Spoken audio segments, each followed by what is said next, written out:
gentles. I am having more fun than that all by myself.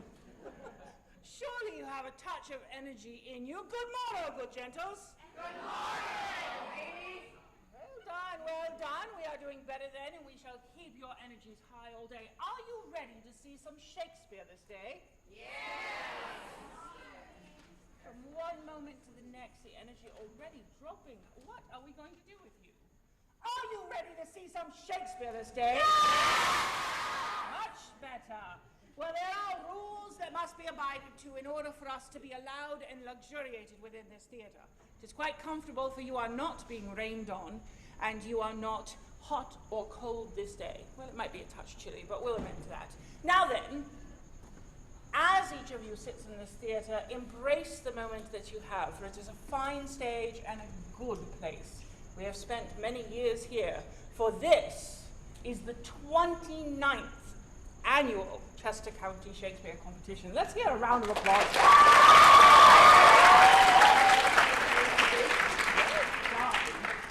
Now, as I said, there are important rules to follow this day. I have a list. Now there. The first and one of many important rules on this is that during your production, please remember to have someone kindly sit with our judges so that they know the names of the people upon the stage that they would wish to remark upon. They are not psychic, last I checked. Now, each group is responsible for cleaning up the stage, the backstage, and downstairs in the dressing room. As you move from location to location, please remember to take all of your belongings with you, whether that be here in the stage, in the auditorium, downstairs in the dressing room, up to the stage, and back out to the auditorium. We do not want the clutter of each group left backstage, as some of the space is quite tight. Now, restrooms. Everybody always needs to know where the restrooms are. They're located straight out our back door and to the side.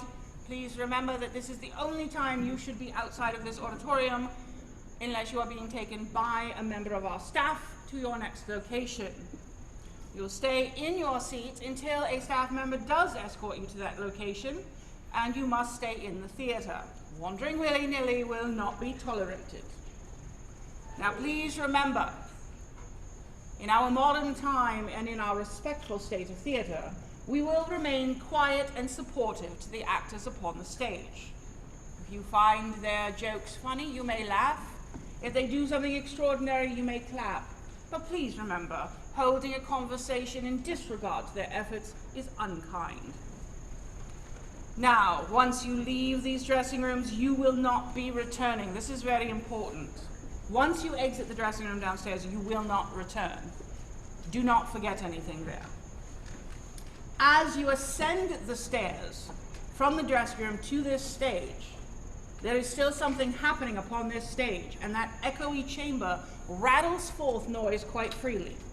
So as soon as you are heading up the stairway from the dressing room, we ask that you remain quiet so as not to disturb what is happening upon the stage. Absolutely no food or beverage is permitted within this theatre. Do we all understand that? Yes. Very good. You will be dismissed for lunch upon the weather conditions at that time. Therefore, you shall have to wait until myself or Sir Robert come forth to release you for lunch. At that time, we will recommend where you dine. At the moment, it is not on the lawn, unless you brought a boat. Now, you will not leave for lunch until you are clearly directed to do so, and of course, my very favorite rule, having to do with the sacred glowing box that we all worship daily. How many of you have a cell phone? How many of you have it with you? Oh, hold it up, let me see. I want to see them all. Oh yes, I see the glowing rectangle. The amazing amount of worship we have for this glowing rectangle is truly stunning. Now, we have come this day to stare forth and admire the real glowing rectangle upon this stage. Therefore, at this time, I am going to ask that you not switch your phone into silent mode, but rather into airplane mode. For well in Shakespeare's time, it would have not mattered much but they did not have the technology we do. But we are employing much in the way of sound system and wireless mics and any number of other electronic upon the stage. Has anyone ever noticed what happens when your cell phone gets too close to certain speakers? It makes a horrible noise, doesn't it? If your phone starts receiving data during our performance, you risk this whole stage making that noise and us finding you and singling you out. Please remember to turn your pages, cell phones, and other electronic devices into airplane mode so that I do not have to hunt you out and make you look silly. It's very embarrassing. Now, at this time, I know that we are preparing to send one school off to the dressing rooms that they might prepare, as the school behind me is prepared and ready shortly to bring you a performance of Shakespeare. So I'm going to first dismiss our school so that they may ascend down to their lower level. And, good gentles, before I rest and let you escape to your sightings of Shakespeare, I will ask you again, are you ready for some Shakespeare? Yeah! They have not fallen asleep. Very well, then.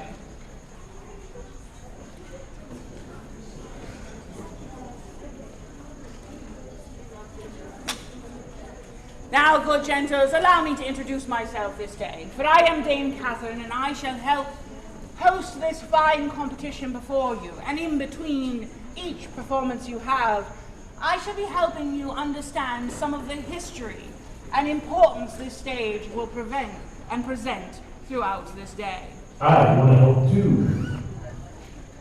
And but how are you? Hey, Catherine, I can't see anything. It's dark back here. Maybe you should come out from behind the stage curtain. It would help greatly. I'll try, but I can't find my way. Wait.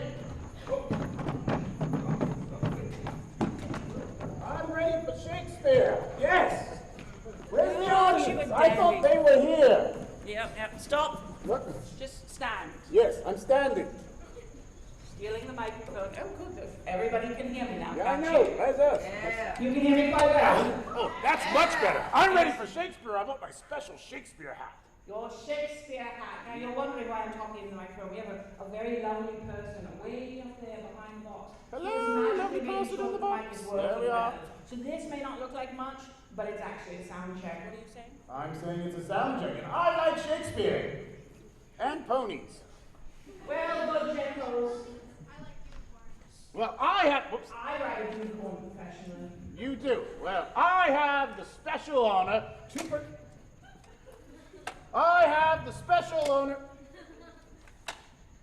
I get to pronounce that it's now time for the Upland County Day School to present William Shakespeare's The Tempest! Oh, come on, more than that!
Approach, Mario. Come. All hail, on the tempest I bade thee. To every article I boarded the king's ship. My brave spirit! But as I am your sake, My liberty. I have dispersed them about the isle. The king's son have I landed by himself. how now, liberty? What is that thou canst demand? My liberty. Remember, I have done thee worthy service. Thou didst promise to bake me a full year. Ariel, after 2 days I will discharge thee. That's my noble master. What shall I do? Say what? What shall I do? Invisible! Awake, dear heart, awake. Come, darling, we will go to visit Caliban. Tis a villain, sir. I do not love to look on it. Caliban, speak! This island's mine, my cigarettes, my mother, which thou takest from me. And here you stymied hard rock, while you do keep me from the rest of the island. I took pains to make this. You taught me language. The right flag bid you for learning your language. Hide your hands! Set us in free and be quick. Sluggest thou malice? I must obey his art of such power. All day, angels watching over me, my Lord. All night,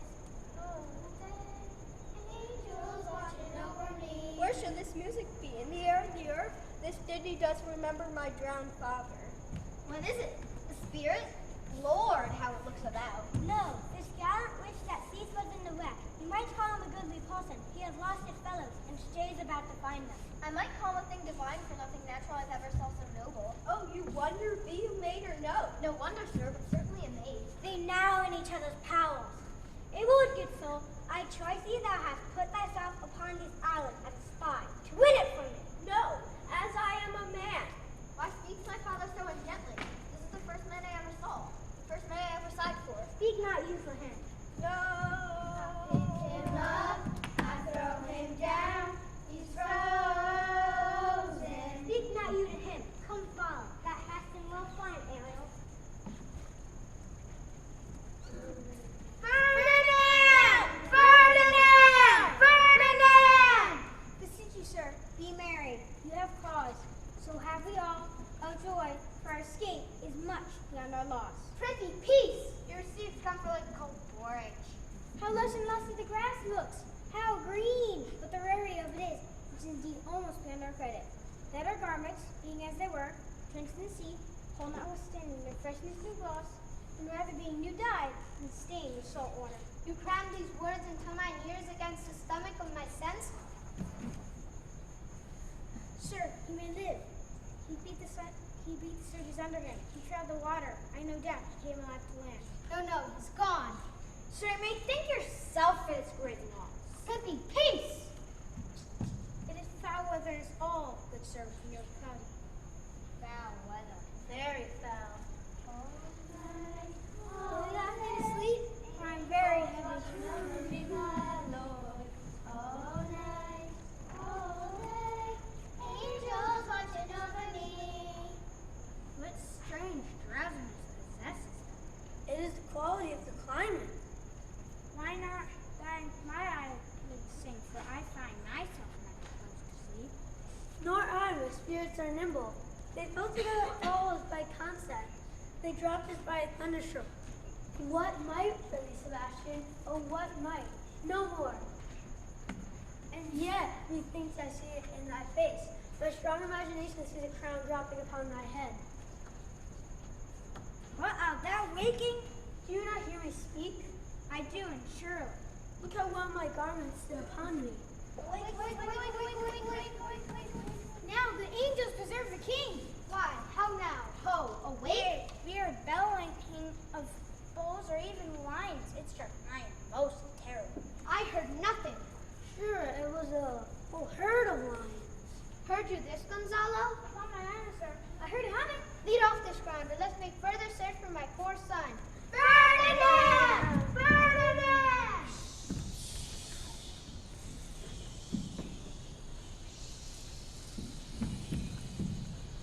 All the infections that the sun sucks up from bogs, fens, flats, unprosper fall and make him impure disease.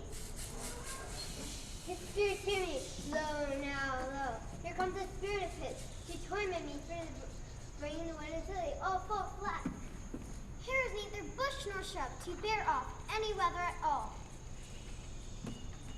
What have we here? A man or a fish? Dead or alive? A fish. He smells like a fish, a very ancient and fish-like smell.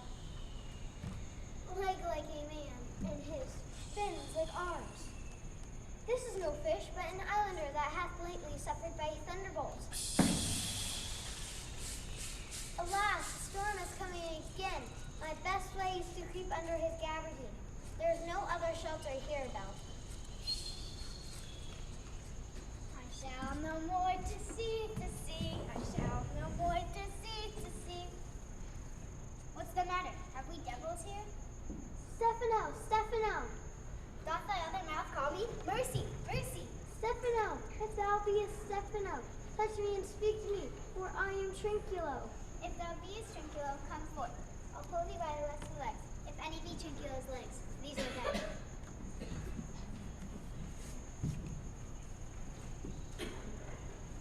Yay! That's a brave God. I will kneel to him. I shall swim every flitter into the air and kiss thy foot. Band, galloping, has a new master, get a new man. Oh, wait, master, get a new man. Lead the way.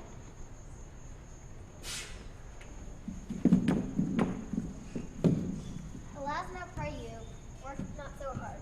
My father is hard at study, and he's safe for these 3 hours. If you'll sit down, if you all sit down, I'll bear you your laws to the water.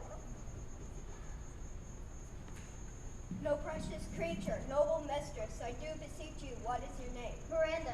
Oh, father, I have broken your hands to say so. Do you love me? Oh, bear witness to the sun. Do I love, prize, and honor you? I am your wife if you will marry me. Here is my hand. And mine with my heart is. And now farewell till half an hour hence. Galloping, has a new master, get a new man. As I told thee before, I am a subject to a tyrant, a sorcerer that has trained me from the rest of the island. Thou liest. Thou liest, thou jesting monkey. Why? I said nothing. Come on then, no more. Liar. Stand farther. Remember, to possess Prospero's books, burn but his books. Monster, I will kill this man. Hi-ya, hi-ya, hi-ya. Dost thou like the flatulence flow? Excellent. Band, galloping, has a new master, get a new man. Ferdinand! Ferdinand! Ferdinand! Goodbye, Lincoln. I'm going no further, sir. Oh, Lord, I cannot blame thee. Sit down and rest. The next match will take thoroughly. Let it by tonight. All day, angels watching over me, my Lord. All night, all day, angels watching over me. What harmony is this? You fools! From the land is the planet good Prospero. For which foul deeds, the powers delaying, not forgetting, having sense to seize the shores. Yea, all the creatures against your peace. Bravely performed, Ariel, and these mine enemies are all knit up in distraction. They now are in my power.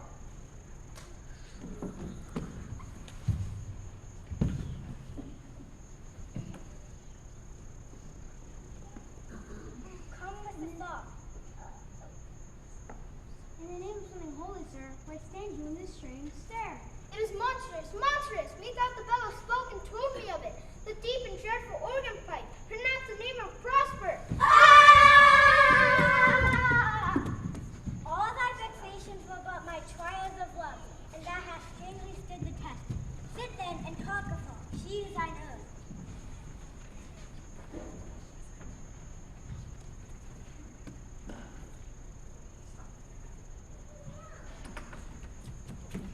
It's landed Ferdinand, and they're getting married, and we wish them a million wishes. Yes, we do. Yes, we do. We are such stuff as dreams are made on, and our little lives are rounded with a sleep. If you be pleased, retire into my cell. We wish your peace.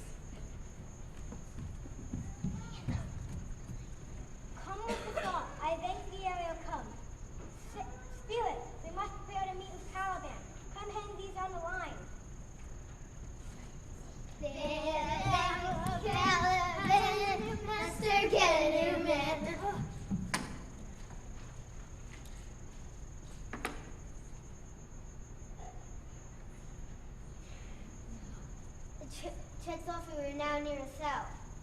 Master, I do smell horse pee, at which my nose is in great indignation. Pity my king be quiet. O King Stefano, look what a wardrobe here is for thee. Let alone for it but trash. Put off that gown, Trinculo. By this hand, I'll have that gown. Let alone do the murder first. Monster, be quiet. Go to. Carry this.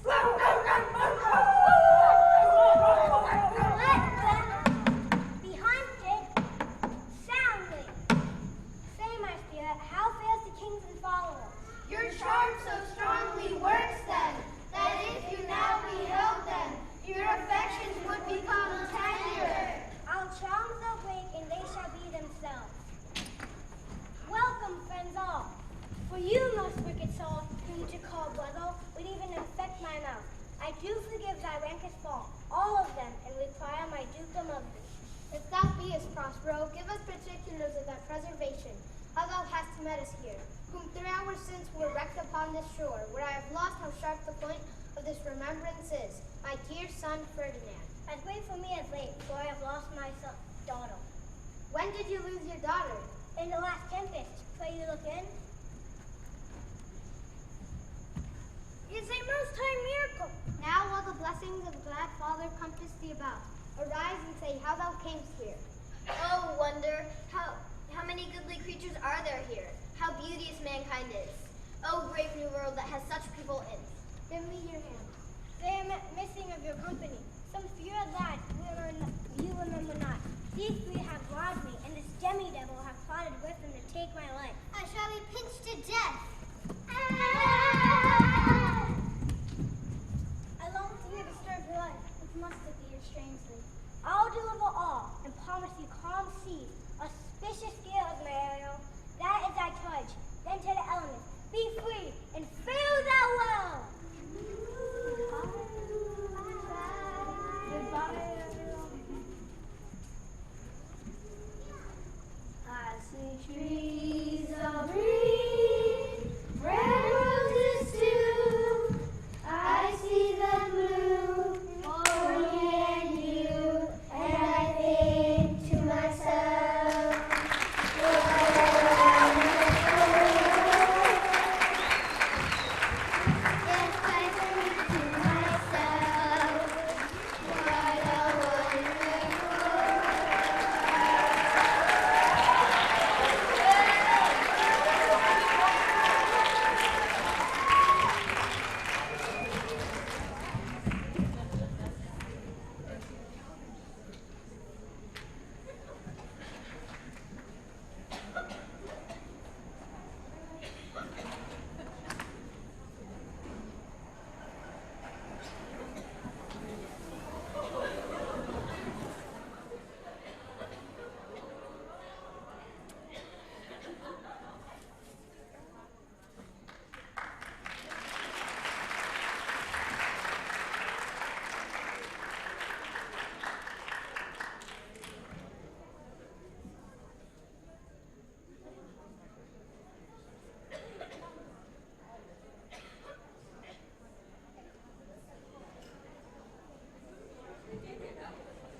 That was wonderful, don't you think? Do you agree? Yes?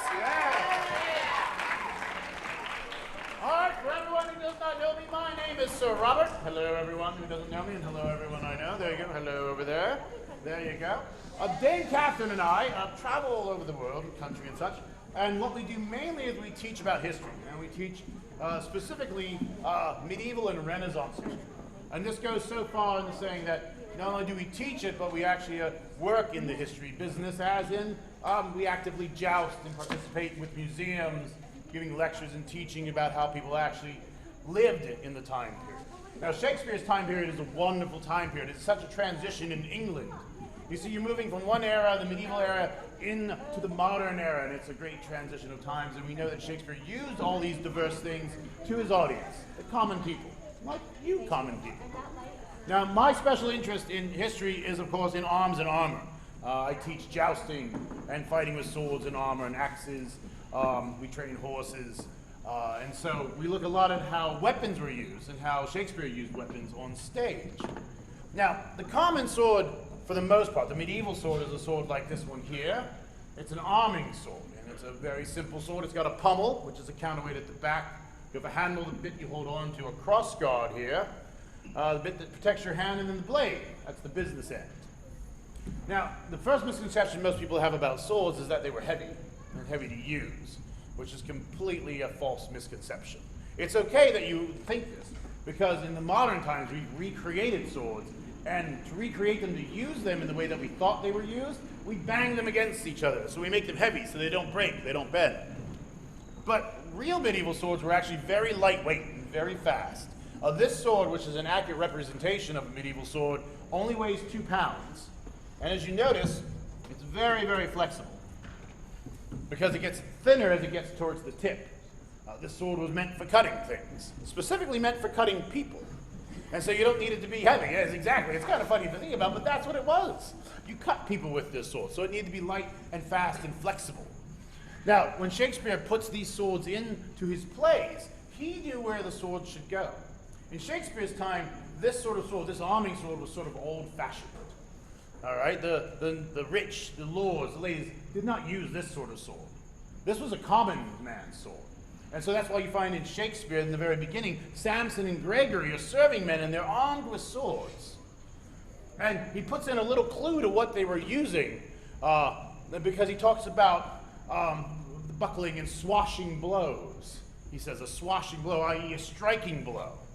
This cues us in to know that what they were using was this type of arming or broadsword, which you deliver cutting actions with. Now, they also thrusted with the sword as well. But the sword was primarily a cutting weapon. It was used by knights. It was used on the battlefield. And so this is the type of sword a common person, a serving man, would use. What did the rich, the wealthy, the noble use? Well, they were using a new type of sword, the rapier. Now, this had just come to England about 40 years before Shakespeare. So it was very new. This was the new sword.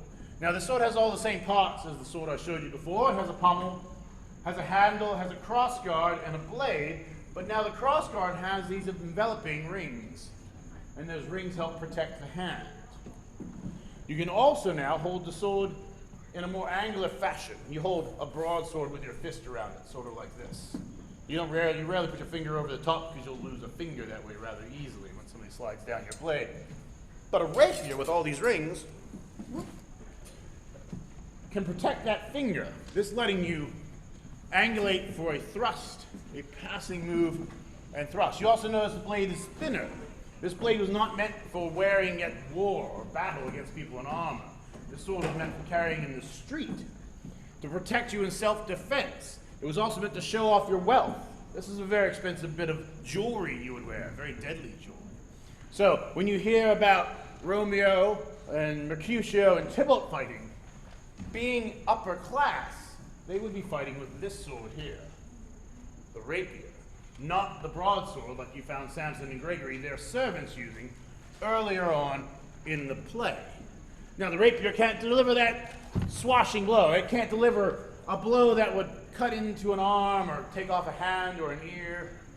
You wouldn't do that. There's not enough mass in the blade. You can deliver scratching cuts with this blade, though, and often we know this because there are a lot of treatises written by sword masters at the time that tell you how to fight with both swords. And actually, 2 of those sword masters actually taught actors how to fence at the Globe Theatre. We have receipts and records from the Globe showing payments to them for lessons. One of them was George Silver. He was an Englishman, and he was a great advocate of the broadsword. He said this was the trusty Englishman's weapon. You shouldn't learn to fence with the rapier. That's just tricks and things that won't help you. His idea was that men fought with swords, because that way, if you learned to fight with this, you could go fight for the king or the queen when in time of war. This would serve you, defend the country, whereas this wouldn't. Now, the other fencing master was Vincenzo Saviola. He was Italian. this craze of rapier came especially from the Italian. They thought the Italians were very exotic. If you notice, a lot of Shakespeare's plays are set in Italy because Englishmen thought, oh, well, Italy is very exotic. It's far away. It's warm. It's lovely. Everybody there must be wonderful. And so they taught this sort of rapier work. And the Italian, Vincenzio, came, and he was he didn't think the broadsword anymore. He thought gentlemen, of course, fought with a rapier. There's a claim that he could pick off a button on any Englishman's doublet with a thrust before that Englishman could cut him through, which is a line that you find mirrored similarly in Shakespeare, A Killer of Silk Buttons. So we know that there was crossover, and having done a bunch of research on these two particular sword masters, they actually lived in London at the same time, literally, we believe about 6 or 7 blocks from each other. Yeah, so they were in the same town, and they hated each other. Both of them wrote pamphlets denouncing the other. George Silver saying how the Italian should go back to Italy and take his fence tricks with him. And Vincenzio Saviolo saying how George Silver was so old-fashioned, nobody wants to fight with that anymore. And if you try, you'll easily be slaughtered because the rapier is so much better. Now, in fact, George Silver and his brother Toby called out Vincenzio Saviolo a number of times to fight duels. They once spent a whole day at a tavern inn, and they made it widely known and publicly known that they would be there ready to defend English honor against any foreigner who would like to come. George Silver, like most Englishmen at the time, both found foreign people exotic and didn't like them all at the same time. They were foreign, they weren't English. English is the best country in the world, and so everyone should be English. That's kind of the 100 Years' War wrapped up into a nutshell there. The English went over and thought, oh, you're all French, but you should be more like the English. There you go. And so we know this from records. And so it's very fun when you're looking at all the plays of Shakespeare, and whenever he puts fighting in to liven up a play, just like we do nowadays. We liven up movies by putting in action sequences. Because we all like going and watching action films because they have action sequences. The people who were watching Shakespeare at the same time enjoyed the same thing. They liked that lively bit of, they're going to fight now. And slightly different from today's audience. When you go see action films, most of you probably have never been in an actual life-threatening fight. The people watching Shakespeare, though, at the time, probably did experience a life-threatening fight. So when they're watching fighting on stage, their audience are people that already know intimately how to fight with swords, whether they be noble, because nobles trained with the sword every day, especially the rapier. It was fashionable. You had to know how to fence, especially if you were a courtier, because, once again, if you were a lord or a courtier, it was your obligation and job to go out and fight wars when the queen called upon you. And if you were just a regular person, you had to be able to defend yourself going places. Interestingly enough, in England and in France, both are ruled by monarchies, which makes them different than other places in the world. It was illegal to carry swords in town until there was a time of call for it. So if you needed to defend the town, the mayor such would say, arm yourselves to defend the town. But in every other time, you weren't allowed to carry a sword. It was illegal unless you were a knight or a noble. So the common man didn't walk around with a sword on his hip. Unlike we find in Italy. Italy is not made of a monarchy. They are city-states. They are self-contained and controlled, where the militia was much more useful. And there, common people and nobles were carrying swords throughout the street, which led to a much more action-packed play when you can set something in Italy where everyone is armed, ready to duel and fight over the slightest insult. The color of your eyes, how you look at someone, could start a duel or a fight in Italy and such. If you were in England, you weren't allowed to carry a sword. Mud. What? Your eyes are the color of mud. They are not. Yes, they They're are. more like a lush field in summer with the wind blowing through and the daffodils winking at the birds as they fly overtop. I call it a liquid pool. A limpid pool? Very good. Now, we are ready for more Shakespeare and not any more of our horrible insults. Are you ready? I think they want more horrible insults. I leave you alone with him for but a few moments, and you have forgotten yourselves. Are you ready for Shakespeare? Yay! Yay! I'm excited!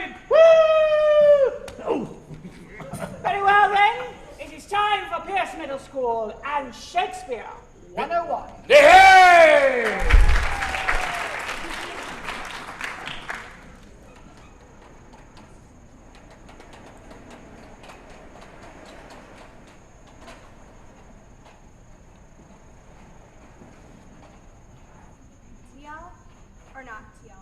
That is the question.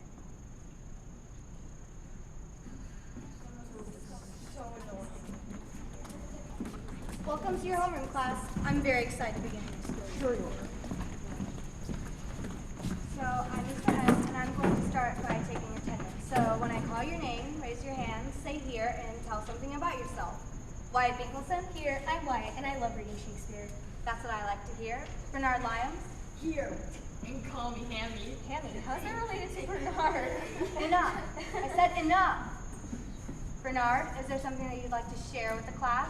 I heard you love Shakespeare, but I think he's a fat, stupid, and pathetic old man. And am I right, guys? How rude. Disrespectful. Bernard, this is not appropriate. That's a warning. Charlotte McBride? Here. That's me. I've, never missed a day of school. And I always do my homework in time. Hey, look, it's Charlotte McStutter. Be quiet. Hey. Bernard, that's a detention. Would anyone else like to join him? Very good. Charlotte, I think that those sound like excellent habits, just ones that others in this class just can't seem to. Moving on, Rachel McGree. Here, I absolutely love random facts. Did you know that in 2006, the International Astronomical Union declared Pluto a dwarf planet? Well, that's an interesting fact. And that's everyone, so Chad, get to know each other, then move on to first period. Please. So Wyatt, you love reading Shakespeare? Yeah, he's my idol, my inspiration. I'm going to become a playwright. Do you know how many sonnets he wrote? 154, I believe. 23 addressed to a woman, the rest to a man. 28 are actually addressed to a woman, but I'm still impressed. I have a photographic memory, so I can't forget it. Of course, it's a blessing and a curse. What's a blessing and a curse? My photographic memory. I can never forget anything. Rachel, we all know about your amazing memory. It's been your interesting fact every year. Sorry. I guess the only thing I can't seem to remember is if I've told someone about my memory or not. Then again, if I didn't keep telling you, you probably wouldn't remember. I wonder how it feels to have such an inferior memory. Wait. Couldn't you just look at the answer sheet and memorize everything?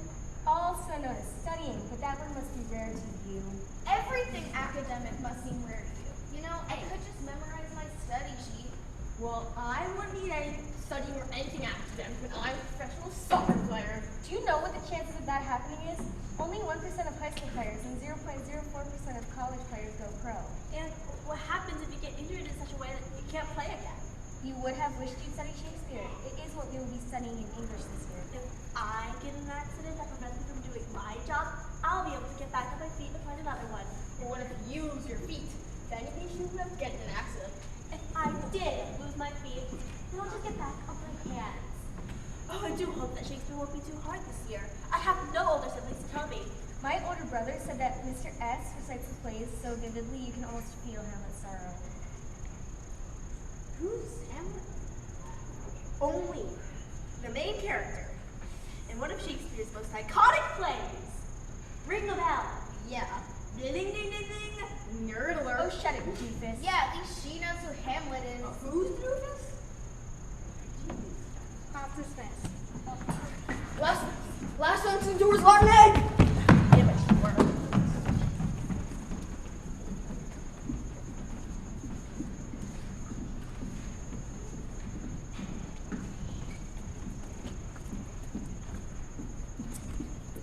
Good morning, class. I'm Mr. S, and I will be your English teacher for the rest of the year. Looks like we're supposed to have 4 students. Well, anyway. So sorry I'm late. I just got lost on my way to class. First day of school and everything, you know how it is.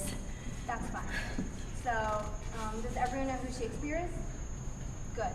Then this should be an easy class as long as we cooperate. I do have my rules, but they shouldn't be an issue for any of you. Now, before I begin taking attendance, does everyone know who Romeo and Juliet are? Watch part of the movie, but I kind of zoned out. I have issues, but I try my best. Please raise your hand next time, Mr. Page. Oh, I should take attendance now. Genevieve Anderson? Here. I'm so excited to begin a new class with you as my English teacher, Mr. S. Me too. Mustafa Guava. Well, I am alive! All right. John Page. Here and ready. And last but not least, Sadie Walsh. Oh, that's me. Here. Thank you. I'm very excited to begin this lesson, for it is my favorite. You all seem like a very well-behaved class in history. We will have no trouble diving right into the lesson of Romeo and Juliet. It all started when they first laid eyes on each other at a party. Oh, at a party. How fun.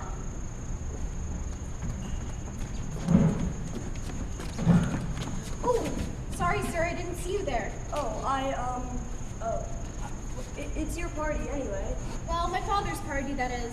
Who are you anyway? You look a little too young to know my mother, or to have been invited by my father.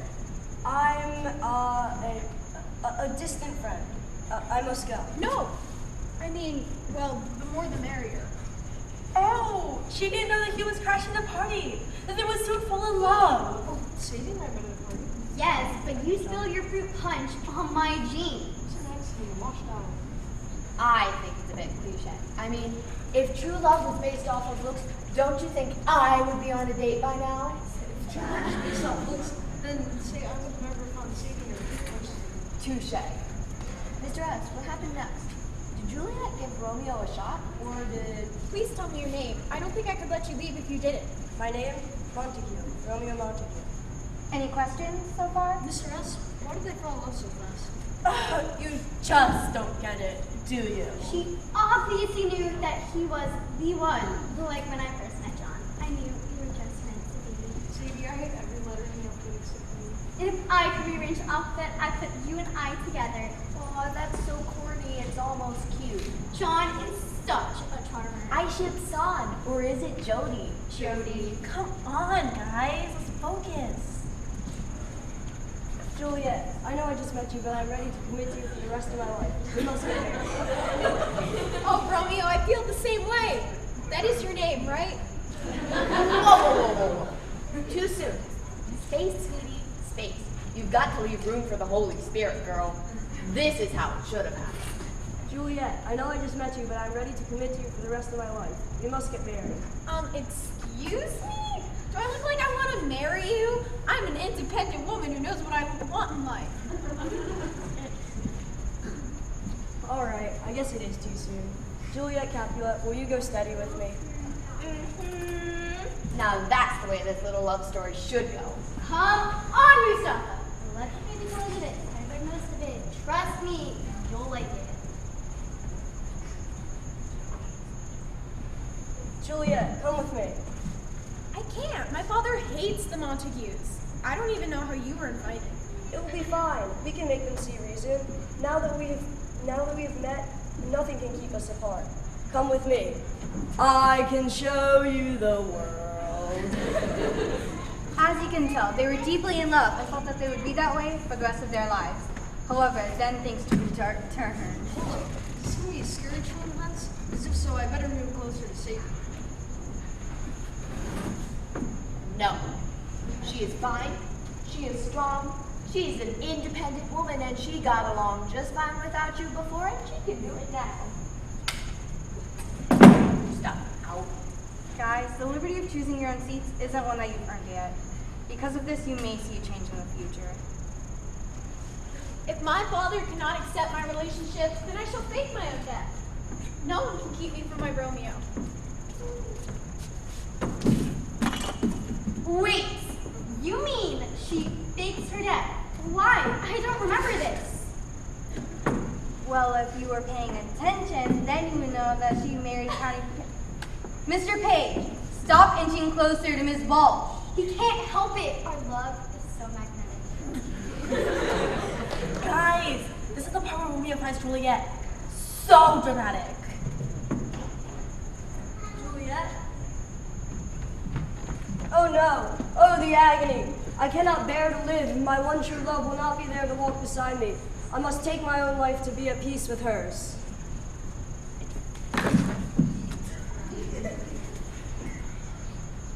Now I'm free to marry my... Oh no! My sweet Romeo! This is all too much. I can't take it. I shall join him. Poison I see hath been his timeless end, and yet no friendly drop for me.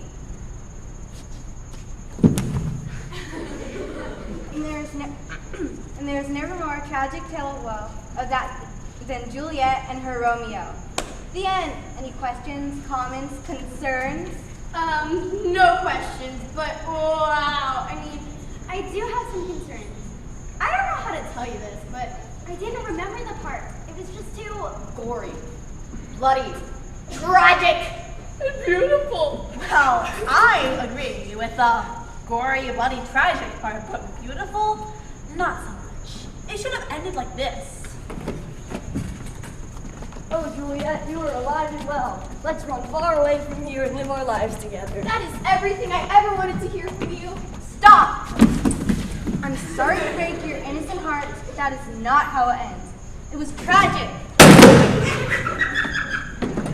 Yes, but it was Shakespeare! No! I can't imagine a better future than one with you. No! That is not how it ends. This is the story of Romeo and Juliet, and that will not change. Now raise your hand if the ending made you feel emotion, particularly sad. John? Very good. Class dismissed. We will continue tomorrow. Oh man, that was awesome! That was words!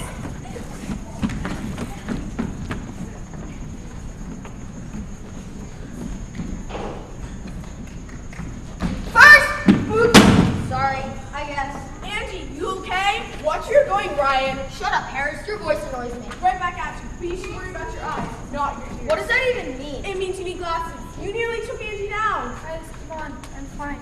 Thanks, though, Alex. Whoa, all right. Class is starting. Now that we've all decided to behave, hi, I'm Mr. S. Welcome to class. I'm going to start off by taking attendance. So raise your hand when I call your name. Alexander Harris. Here. Thank you. Ryan Nelson. Not here. What's an imbecile? Angelica Scott. Here. All right. Today we're going to go over Hamlet, written by the great William Shakespeare. Come on. All my other teachers let us relax. Who cares about Shakespeare anyway? A lot of people. William Shakespeare, a well-known English playwright and poet, wrote a total of 37 plays, including the well-known tragedy of Romeo and Juliet and the comedy of Midsummer's Night's Dream. We did research in last year. Don't you remember anything? Excuse me for not being a complete and total nerd. Guys, come on. Mr. S was talking. Don't be rude. Some of us are here to learn, you know. Thank you, Angelica. Now, as I was saying, we're going to learn about the basic plot of Hamlet. We will go into a more in-depth study of the characters and what motivations they had along the way. Then we will discuss how Hamlet's flaws ended up leading to his downfall. As for today, I have selected a few key scenes for us to analyze. Hamlet was Wait a second. This sounds familiar. Almost like The Lion King. probably because The Lion King was based off Hamlet. Angelica! This is not appropriate. That's a warning. And Ryan, that's a good observation that I can do without your reaction. Anyways, as I was saying, Hamlet was upset with the recent turn of events. Why doesn't he just deal with it? What a baby. If he just dealt with it, Shakespeare would not be able to develop the plot in the way he did. Could we just move on? Oh, Father, how I wish you were here with me right now. Ah, but he is. What do you say? What do you mean? Speak, for I am not going any further. Hamlet, I am your father. For vengeance when you hear my words. Vengeance? Against whom? Speak to me, Spirit. Your uncle Claudius killed me in order to become king. He took my love, my life, and my crown all at once. You can't take what I have left in you. No. No! How could this happen? Why? Listen, God is breaking Anna apart. Be brave.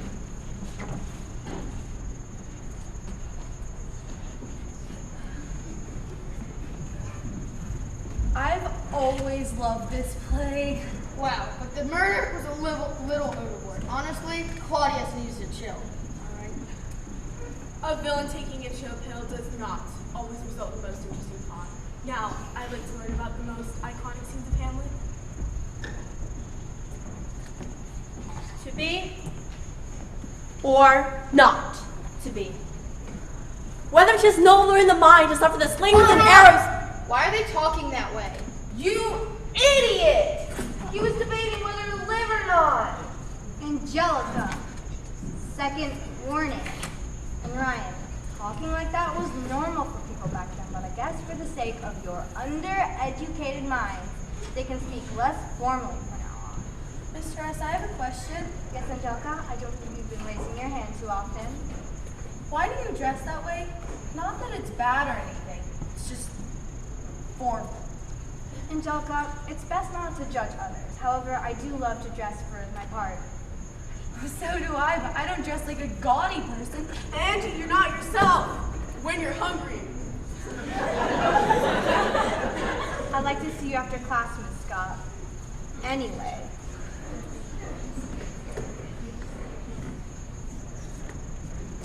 This would be the greatest. Do you want to get us busted?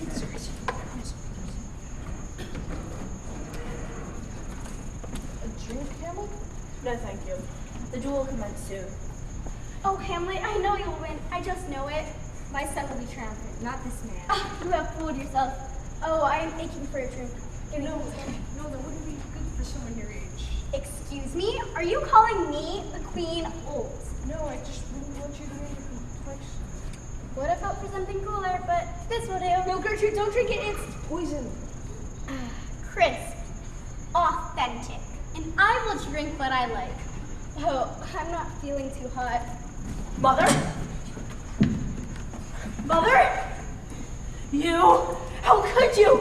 You've taken everything from me, except my own life. Are you blaming me for your mother's death? It was you then, wasn't it? No, I will not be accused of such a thing. Then who will? Perhaps Laertes is lying. No, die, fool!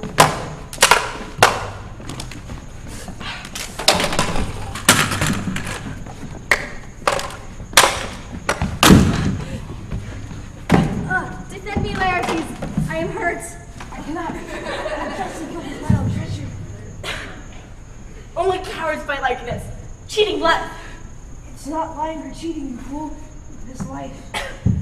They are the same thing.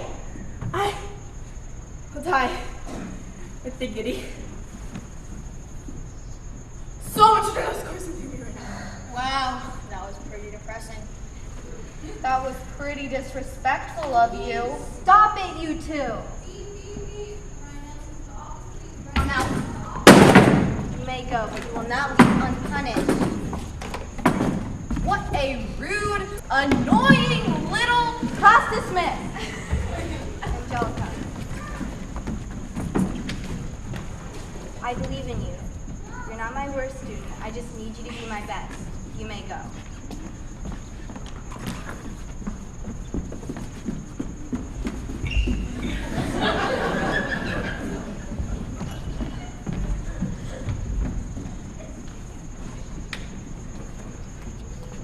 You're in my English class? I know, coolest thing ever. Hello, class. I'm Mr. S, and I would like to begin by taking attendance. Chad Killister? So, dude. I don't know what that means. Hazel Lincoln? Present. Thank you. Jeffrey Penn? He's not here today. All right. Today we're going to go over A Midsummer Night's Dream by the amazing Shakespeare. Oh, I've heard of that. Isn't that the one about the fairies? A fairy play? This is not how I envisioned my first day. Well, you'll see that this isn't your generic fairy story. Just let me explain. Helena, please leave me alone. No, Patriots! Don't go! I really haven't had time to talk to you right now. Or ever. It's just a mood! Come on! Then I'm always in mood. Go, shoot. Patriots, I love you! Go. Shoot, shoot. Come on!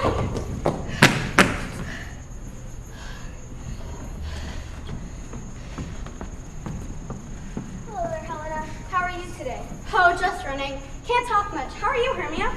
Oh, I'm fine. Lysander just asked me to marry him. We're gonna run away and get married in Athens. Isn't that just exciting? Oh, that sounds wonderful. Best of luck to you. But I really must get going. Demetrius, wait! Oh, Helena, doesn't she realize that Demetrius doesn't care enough about her to give her the time of day? Lysander, I'm so tired. I am too, my love. Why don't we get some rest? That would be wonderful. I'm so tired. I guess I have time to take a little nap.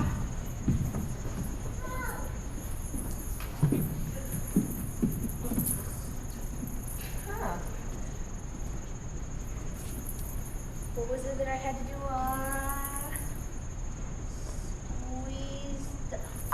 That's what Oberon told me. Squeeze the potion into the eyes of an Athenian man to create a complicated love square. All right, if that's what the crazy old man wants. Let the fun begin. Hermia, Lysander, Demetrius. Oh, Demetrius. Hey, Hermia. Lysander, do you know what's wrong with Demetrius? Why are you worried about him? He doesn't care about you the way I do. Oh, Lysander, don't be silly. Lysander, it's not funny. That wasn't me. Sure. I never told you that you have beautiful eyes. Yeah.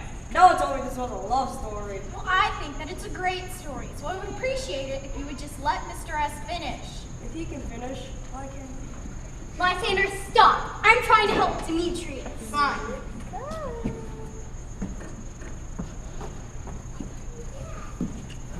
Hello, Lysander. Hi. Hey, Hermia. Do you have any tips on how to get a girl to like you? Lysander, I already like you. Yeah, well, about that, kind of. What are you trying to say? I'm in love with her now, not you. I guess I understand. I'll just go fire the flower girl. Wow, this is turning out better than I expected. I mean, are you folks all right? Gee, you look kind of flustered. I'm fine. I'm in love. No, this is not the quick love. This is not a crush. This is true love. I can feel it. I think my sweetheart is dead. My deepest condolences. I'm not dead. I was pretending to be so you would leave. Well, looks like everything's sorted. I'll just be going now. You're a fairy. Maybe you could help me. I think someone put a spell on Lysander. He doesn't love me anymore. Something is wrong with him. Something seems to be wrong with everyone. Yeah, well, if someone did put a spell on him, it'll wear off soon. I'll just be going now. Bye. Bye. Good riddance. Aloha. Mr. S, there's only a minute left in the period. Wait, a minute's longer than you think. I want to hear the rest. Ha! I thought you didn't like love stories. Class dismissed. Saved by the bell.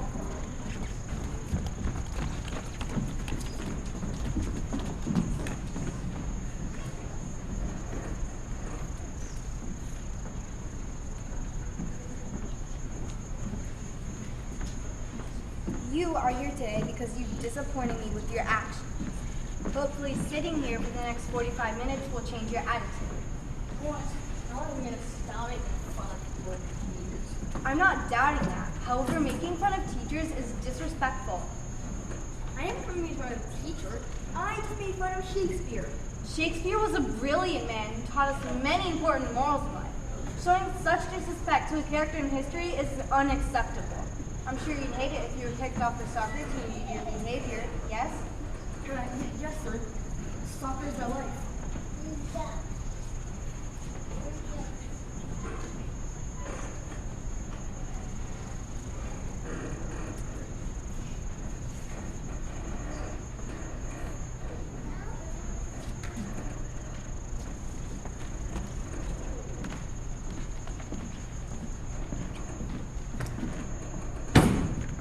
So much adrenaline is coursing through me right now. I can't believe I'm in detention. No more goody-goody Angelica, nope. I'm a bad girl now. I'm gonna rip my jeans and run with scissors. No, Angelica, do not go down that road. If you feel yourself leaning towards the dark side, you may just have to join the math club, reading club, homework helpers club, Shakespeare club, or friends club without an option. Friends Club, as in the TV show? I thought you were supposed to be smart. Anyway, the Shakespeare Club sounds interesting. Not. I think they write a Shakespeare-related play every year and then perform it. It sounds boring. Why? Because Shakespeare is boring. First, it's it's not. Second, why are you here? I'm innocent. All I did was make fun of Shakespeare. And I called someone a, nickname. I was really bad. I called someone an idiot. Also, I said Mr. S dressed too gaudy. Well, aren't you just a little criminal? Basically. Guys, start reading. The parents ready for pickup? Oh no. What's my mom gonna say? Hopefully nothing too harsh. We don't want to see you in here again. This is no place for good little children. Trust me, you won't see me. William, first day on the job, huh? Mr. Shakespeare sounds so professional. And I told you to call me Mr. S when the students are around. But excuse me, except there's no students around. Oh! The real Shakespeare? No, it's not the real Shakespeare. No way. No. Shakespeare? It's not the real Shakespeare. Forget it. Feast your eyes. What the food? Let's go! Go! Pictures and autographs are fine! And post! Go! Yeah!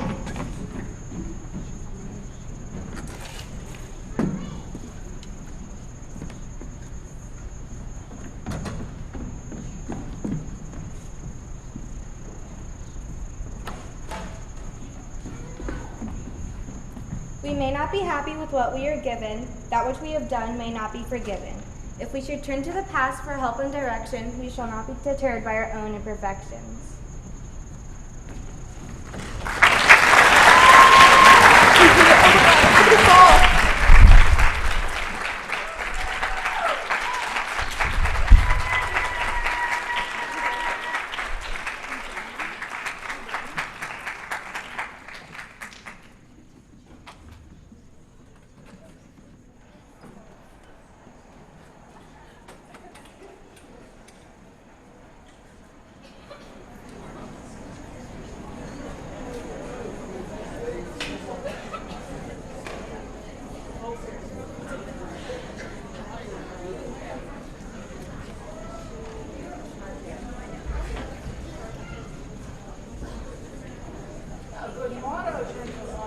What a lovely performance. Let's hear another set of applause.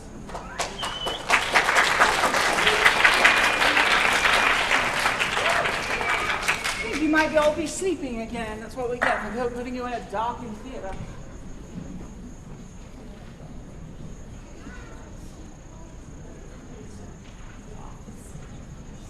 Now then, as I speak of theater, I think perhaps we should consider some of the history that is performing Shakespeare. For we have all in our time grown used to this type of performance to be very staid, very important. Some of the highest art of theater is actually considered performing Shakespeare. What makes this intriguing is that Shakespeare was in fact written for the masses. These are plays about common life, guised in fancy stories, but in truth, they are depicting stories of war, of strife, of confusion, of misguided love, of teenage love. All of these things are very common life problems, especially for those in this particular time. Now, theater was not presented as a fine and reputable art, as it is now. For we have become quite comfortable coming into a theater, sitting quietly in our seats, watching a fine performance with great respect upon the stage. But in Shakespeare's time, it was a very different experience. For theaters were rarely indoors. The first indoor theaters were very small and very private, often reserved for the upper classes. The Globe Theatre, the famous theatre that Shakespeare spent most of his performance in, was in fact inspired by the original theatres based in inns. Therefore, the audience were kept in what was called the pit, or the central area of the theatre. Now, we have a pit here, but what do we use this pit for? Sound. Sound controls, orchestra, all of these things. The pit of a Shakespearean theatre would have actually encompassed almost all of these seats. For the theatres were actually buildings that were comprised of 10 to 20 sides, therefore not technically round. But in fact, these buildings had a central open courtyard. This pit was where patrons would pay their pence to stand and watch a performance. Now, those who had a bit more money to spend might pay for their balcony seats in the outlying building. The theater, the stage, known as a thrust stage, which is, by the way, exactly what this is. Those of you who have already performed on this stage know that behind me there is far less stage space that we are allowing to be utilized today than that is which is forward of the curtain. There's only about 10 feet behind this curtain to the back curtain that we are using today. Now, this stage, in fact, goes back many feet, but unless you are doing an extraordinarily large production with extraordinary sound, most of our voices would disappear in the depths of this stage. Now, Shakespeare's stage, similarly, a thrust stage, but without this, we shall call it the pit, I shall call it the safety barrier. But each of you in the front row is safely at bay. That is, you are unable to touch the hem of my dress. But remember, this pit extended throughout the whole center of the theater. Many of the patrons standing who quickly arrived might literally be right here, so close to the performance upon the stage. Oh, and they were not respectful always, nor were they always quiet. They sometimes heckled the theater. They would remark upon the performance. They also actively ate and drank from vendors that sold food and drink throughout the performance. It's a very different experience, much more of a carnival feeling than we are used to. Many of the roles upon the stage were played by young men, for no woman was permitted to perform on the stage. Now, we hear this a lot, and we hear it merely as it was women were too refined, they were not permitted because of their sex, but in fact it was actually considered quite dangerous, because these masses were not always well-respecting. Many times they could even be a bit inappropriate and lewd. So it was considered a dangerous thing for any performer to do, and it was considered that young men were safer than young women. Now, these masses were attending a theater that was not thought highly of, and that theater likely and truly did exist outside the city limits, but you were not allowed to have an acting performance within the city of London. That's how frowned upon it was. The only saving grace was that Elizabeth, the Queen of England, was actually quite fond of theatre, so some plays were allowed to take place in her court, later at the Blackfriars Theatre. Now, the Globe Theatre, what an interesting place this must have been. They performed during the afternoon and not the evening, for they had not this marvelous lighting that we share. But do not misunderstand that these were simple, poppered performances. For they did not use much in the way of sets, for the theatre had been built to accommodate any number of things. They used costumes to create the story of the character. Would you believe me if I were to come out on their stage and pretend that I was a poor beggar woman? Not. Why? Oh, you always would. But why would you not believe me? Because I am too well dressed. Yes? Yeah. Well, this is how they played their characters. They were relying upon the actor to embody what they had through costume, through performance, and through the fine words of an excellent playwright. And now we're going to hear some more of those fine words as the Hopewell players present A Serving of Shakespeare. Huzzah!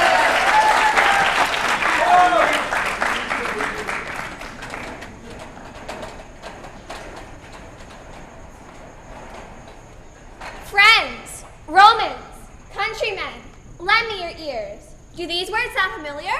They should. They were written by one of the world's most famous authors.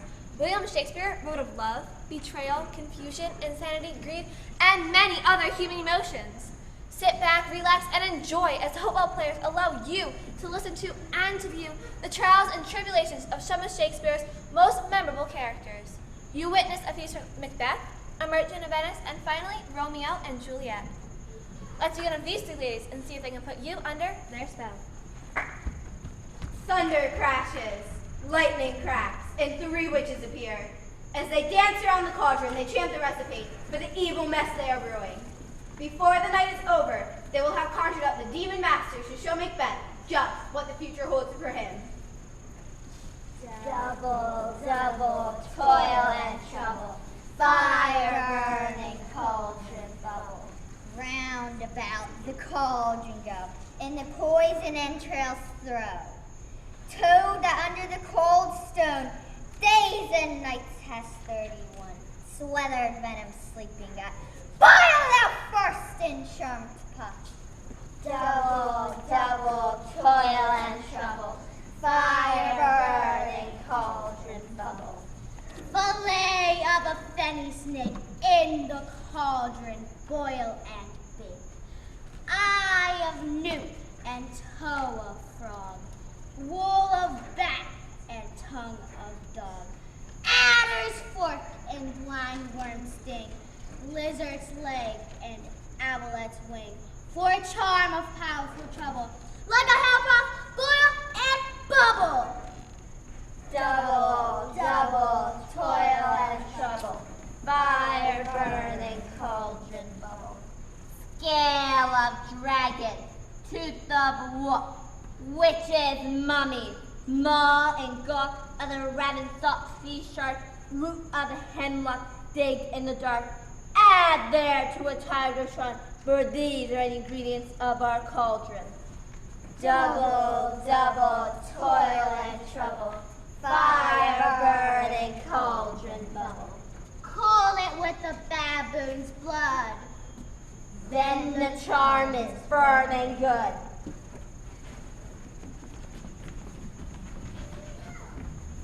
Lady Macbeth is entirely lost in a nightmare world. Having conspired with her husband to kill the king, she is unable to rid herself of her guilt. She loses touch with reality and is sickened by her imaginary blood-stained hands. It's been 2 nights that I've watched Our Lady, and I don't see any GP report. When was it she last walked?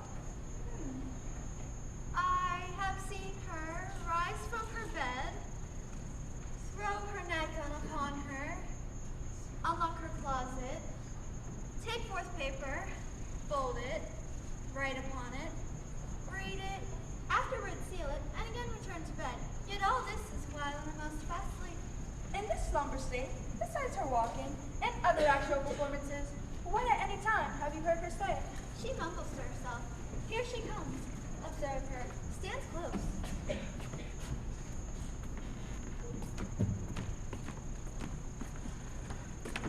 You see, her eyes are open. Aye, but their scents are shut. What is it she does now? Look how she rubs her hands. It is an accustomed action with her to seem thus washing her hands. I have known her continue this for a quarter of an hour. Yet here's a spot. I will write down what comes from her to satisfy my remembrance the more strongly. Out, damn spot! Out, I say! 1, 2, why hell is murky! Fie, my lord, fie! A soldier interfered? Who would have thought the old man to have so much blood in him? Do you mark that? The Thane of Fife had a wife. Where is she now? What will these hands never be clean? Here's the smell of blood still. All the perfumes of Arabia will not sweeten this little hand. Oh, oh, oh! This disease is beyond my practice, yet I have known those who walked in their sleep who died wholly in their beds. Wash your hands. Put on your nightgown. Look not so pale. I tell you yet again, Banquo is buried. He cannot come out of his grave. To bed, to bed. There's knocking at the gate. What's done cannot be undone. To bed, to bed, to bed. Will she go now? To bed? Directly. Foul whisperings are aboard. Unnatural deeds do breed unnatural troubles. More needs she divine than the physician. God forgive her. Good night. Good night, good doctor.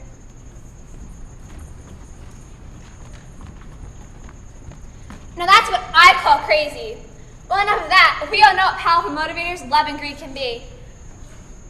Just look at what a mess it makes of these unfortunate souls, as you're about to witness a piece from the Merchant of Venice. Antonio, the merchant of Venice, agrees to lend to Cynthia the money that will allow Portia a wealthy heir to Belmont. Well, tell me now, what lady is the same to whom you swore secret pilgrimage that you today promised to tell me of? 'Tis not known to you, Antonio, how much I have disabled mine estate, showing a more swelling port than my faint means would grant continuance. I pray you, good Basilio, let me know, and if it stands, as yourself still do, my purse, my person. My extremist means lie all unlocked to your occasion. In Belmont is a lady richly left. Her name is Portia. The four winds blow in from every coast, renowned suitor, and her sunny locks hang on her temples like a golden fleece. Thou knowest that all my fortunes are at sea, neither have I money to raise a present sum. Therefore, go forth, try what my credit can in Venice, due to furnish thee to Belmont. The fair Portia, go presently inquire, and so on. Meanwhile, according to her dead father's decree, the wealthy Portia can only marry the suitor whose house her father should own. She is inundated with far too many treasure hunters who come seeking her father's fortune. Unfortunately, she's attracted to none of them. Oh, Nerissa, my little body is weary of this great world. You would be, sweet madam, if your miseries were in the same abundance as your good fortunes are. Good sentences, well pronounced. They would better if well followed. If to do were as easy as to know what were good to do, chapels had been churches, and poor men's cottages princes' palaces. But this reasoning is not in the fashion to choose me a husband. Oh me, the world to choose. I may neither choose whom I would, nor refuse whom I dislike, such as having a living daughter, curbed by the will of her dead father. It is not hard, Nerissa, that I cannot choose one, nor refuse the other. Your father was ever virtuous, and holy men at their death have good inspirations. Therefore, the lottery that he had devised in these three chests of gold, silver, and lead, whereof who chooses his meaning chooses you, but is there warmth in your affection towards any of these princely suitors that have already come? I pray thee, overname them, and as thou namest them, I will describe them according to my description level at my affection. First, there's the Neapolitan prince. Aye, that's a colt indeed. He doth nothing but talk of his horse. Then there's the Count Neapolitan. He doth nothing but frown. He hears merry tales and smiles not. I'd rather be married to a death's head with a bone in his mouth than to either of these fools. What say you then to Falconbridge, the young baron of England? You know I say nothing to him, and he says nothing to me, for he understands not me, nor I him. How oddly is he suited? I think he bought his double in Italy, his round hose in France, his bonnet in Germany, and his behavior everywhere. How like you the young German? Very vilely in the morning when he is sober, and most vilely in the afternoon when he is drunk. You need not fear of marrying any of these men. They have acquainted me with their determinations, which is indeed to return to their home and to trouble me no more. How now? What news? Madam Portia, the four strangers seek for you to take their leave. There's a forerunner come from a fifth, the Prince of Morocco, who brings word. The prince, his master, will be here tonight. Come, Nerissa, servant, go before. As we shut the gate upon one more, another knocks at the door. Meanwhile, because Antonio's money is tied up in his merchant ships, the Senor negotiates a loan with Shylock, a rich Jewish moneylender. Using Antonio's good name as security for the loan, Shylock, who hates Antonio, agrees to Neo the money for 3 months. Instead of charging his usual high rate, he demands that if the money has not been returned by the day for payment, he may cut off 1 pound of flesh from Antonio's body. 3,000 ducats. Well, I sir, for 3 months, for the which, as I told you, Antonio shall be bound. Antonio is a good man. Have you heard any imputation to the contrary? No. My meaning in saying he is a good man is to have you know that he is sufficient. 3,000 ducats. I think I may take this bond. May I speak with Antonio? Oh, this is Senor Antonio. How like a fawning publican he looks. I hate him. He lends out money gratis and brings down the rate in Venice. If I catch him once upon the hip, I feed fat the ancient grudge I bear him. He reels on me, my well-won thrift, which he calls interest. Cursed be my tribe if I forgive him. Shylock, do you hear? Senor Antonio, you call me misbeliever, cutthroat dog, and spit upon my cloak and offer the use of which is mine own.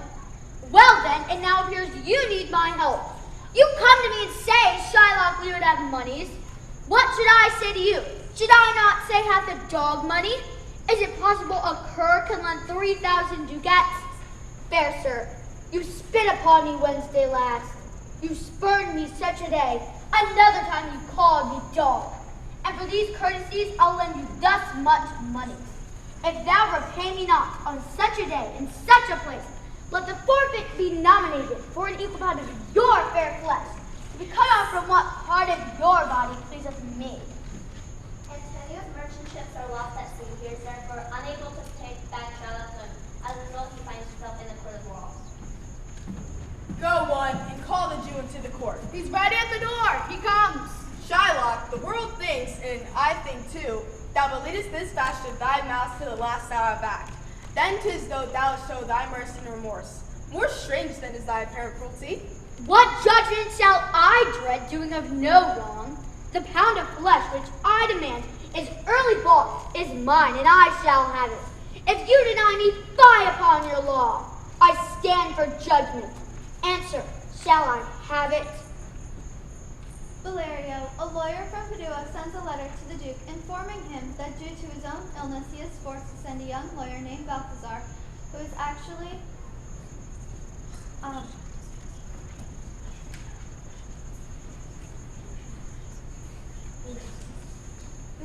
Portia disguised as a lawyer. Remember, Portia is the woman that Lucinio borrowed the money from Shylock to impress. It's actually Portia who helped with this case. Is your name Shylock? Shylock is my name. You stand within his danger, do you not? Aye, so he says. Do you confess the bond? I do. Then must the Jew be merciful. I crave the law, and I want the flesh of Antonio. Prepare thee to cut off the flesh. Shed thou no blood, no more nor less, but just a pound of flesh. If thou takest more or less, all goods are confiscated. I will then indeed take the money. Wait! The law has yet another hold on you. You shall not be given the money. You attempted to murder a Venetian citizen. The price of such a crime is death. Since Shylock has lost his case, Portia informs him that the laws of Venice allow the employment to confiscate half his goods. The other half goes to stay and his life now lies at the mercy of the Duke. The Duke spares Shylock's life. His final punishment is to give up his religion and become a Christian.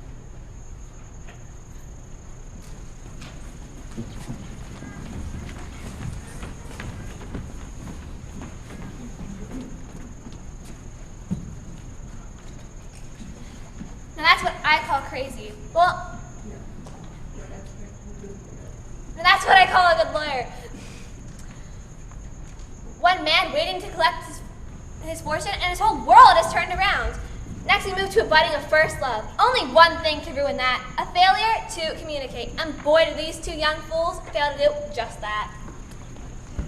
Two households, both alike in dignity. In fair Verona, where we lay our scene, from ancient grudge break to new mutiny, where civil blood makes civil hands unclean. From forth the fatal loins of these two foes, a pair of star-crossed lovers take their life, whose misadventured piteous overthrows do with their death bury their parents' strife. He jests at scars that never felt a wound, but soft. What light through yonder window breaks? It is the east, and Juliet is the sun. Arise, fair sun, and kill the envious moon, who was already sinking pale with grief. That thou, her maid, art far more than she. It is my lady, oh, it is my love. Two of the fairest stars in all the heaven, see how she leans her cheek upon her hand. Oh, that I were a glove upon that hand, that I might touch that cheek. I, me. She speaks. Oh, speak again, bright angel. Oh, Romeo, Romeo, wherefore art thou, Romeo? Deny thy father and refuse thy name, or if thou wilt not be, restore my love, and I'll no longer be a Capulet. Shall I hear more, or shall I speak at this? 'Tis but thy name, that of my enemy.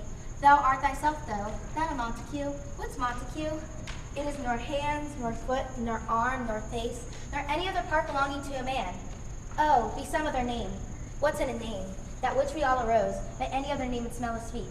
So Romeo would, he not Romeo called, retain that dear perfection which he owed without that title. Romeo doth thy name, and for that name, which is no part of thee, take all myself. Juliet's cousin Tybalt kills Romeo's best friend Mercutio. Romeo seeks revenge by killing Tybalt.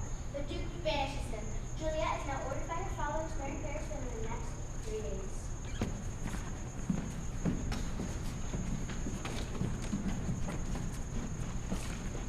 On Thursday, sir, the time is very short. My father, Capulet, will have it so, and I am nothing slow to slack his haste. You say you do not know the lady's mind. Uneven is the course, I like it not. She weeps for Tybalt's death. Therefore have I talked little of love, for Venus dwells not in a house of tears. Look, sir, here comes the lady towards myself. Are you at leisure, Holy Father, now, or shall I come to you at evening mass? My leisure serves me, pensive daughter now. My lord, we must entreat the time alone. God, sure, she's not disturb devotion. Oh, shut the door! And when thou hast done so, come weep with me, past hope, past cure, past help. Ah, Juliet, I already know thy grief. It strains the past compass of my wits. I have I must let nothing may prevent it. On Thursday, next we marry to this county. Tell me not, friar, if thou hearest of this, unless thou tell me how I may prevent it. Be not so long to speak, I long to die. If without speakest, speak not of remedy. Hold, daughter, I do spy a kind of hope. If rather that to marry pounding cares, thou hast the strength to slay thyself, then it is likely thou wilt undertake a thing like death to try to wither shame. And if thou darest, I'll give thee remedy. Oh, bid me leap off the battlements of yonder tower, rather than marry Paris. Hold then, go home, be married, give consent to marry Paris. Tomorrow night, look thou lie alone, take in this vial, be in bed, drink thou of. When presently throughout, shall run a cold and drowsy humor, though no pulse, no warmth shall testify thou livest. Each part to pipe the supple government and stiff and stark and cold fearless death to try to weigh the shame. Give me! Oh, tell me not of fear. Love give me strength, and strength shall help afford. Trusting the fire, Juliet takes the fateful potion. This one act cuts the chain of events that no one could have foreseen. Mistress, what mistress? Juliet, fast, I warrant her cheek. Why lamb, why lady, thaw you slug of bed, why love I say, madam, sweetheart, my bride. What? Not a word? You take your penny's worth now. Sleep for a week. For the next night I warrant the Count of Paris. Hast to be rest, that you shall sleep a little. God forgive me, Mary, amen. How sound she is asleep, and he was wake her. Madam, madam, madam. What? Dressed in your clothes and down again. I knew it was wake you. Lady, lady. Alas, alas, help! Help! My lady's dead! Oh, why did that ever I was born? What noise is here? Oh, lament. What's the matter? Look, look! Oh, heavy day. Oh, me, my child, my own life. If I look up, I will die with thee. Help, help, call help! For shame! Bring Juliet forth. The Lord has come. Oh, lament day. What seems to be the matter here? A awful day, a daughter has been taken her life. Death that has taken her life. Ties up my tongue and will not let me speak.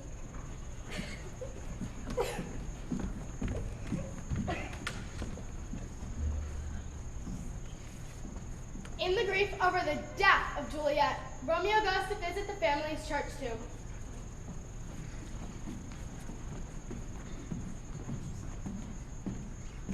O my lady, my love, death, thou hast struck the honey of thy breath, yet no power yet upon thy beauty. Ah, dear Juliet, why are you yet so fair? Shall I believe that death keeps thee here? For fear of that, I will stay with thee, and never from this palace of dim night depart. Here's to my love, O true apothecary. Thy drugs are quick, thus with this kiss I die.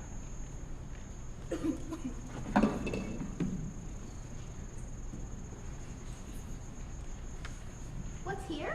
A cup close in my true love's hand? Poison I see half beneath his timeless end.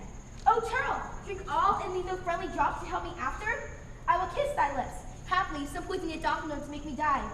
Yea, noise, then I'll be brief. Oh, happy dagger, this is thy sheath. The rest, and let me die.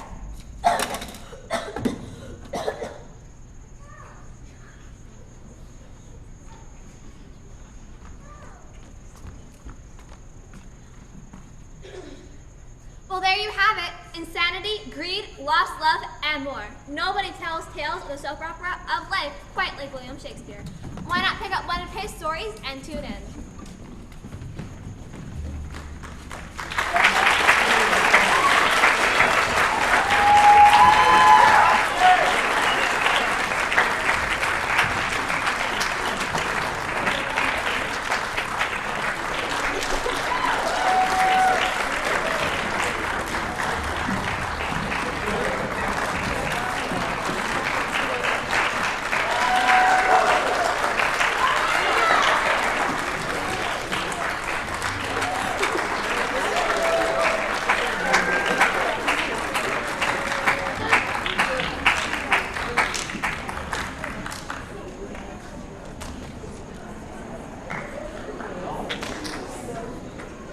Yeah, that was wonderful, was it not?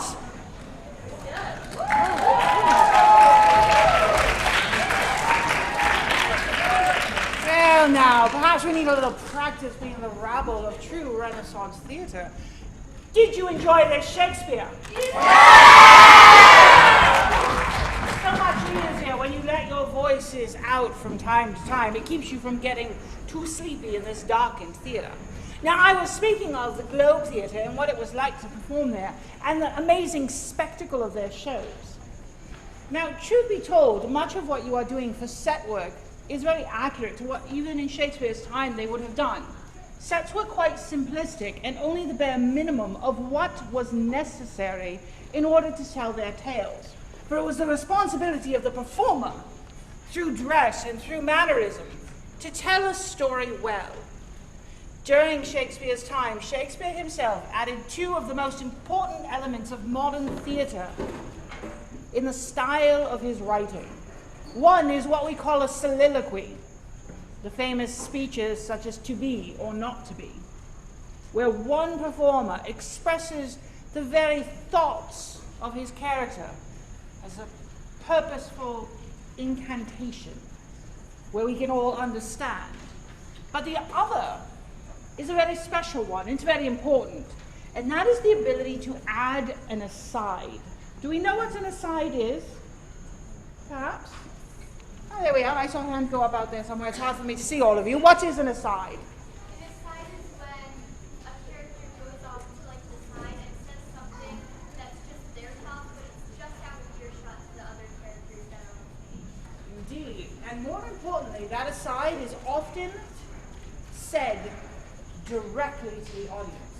But many times it is a momentary break of the sacred fourth wall. Suddenly this character becomes the emissary between the often very serious happenings of the stage, and the aside becomes a comic reference to it, often said directly to the audience, even entirely engaging the audience as part of the show. This technique was extremely important, as it sometimes helped understand an action that was taking place on stage that may be difficult for some of the more common masses to thoroughly understand. Now, many of those comic asides were actually not played by Shakespearean traditional performers. They were often reserved as special roles where they would hire some of the most famous comedians or clowns to come in and play them.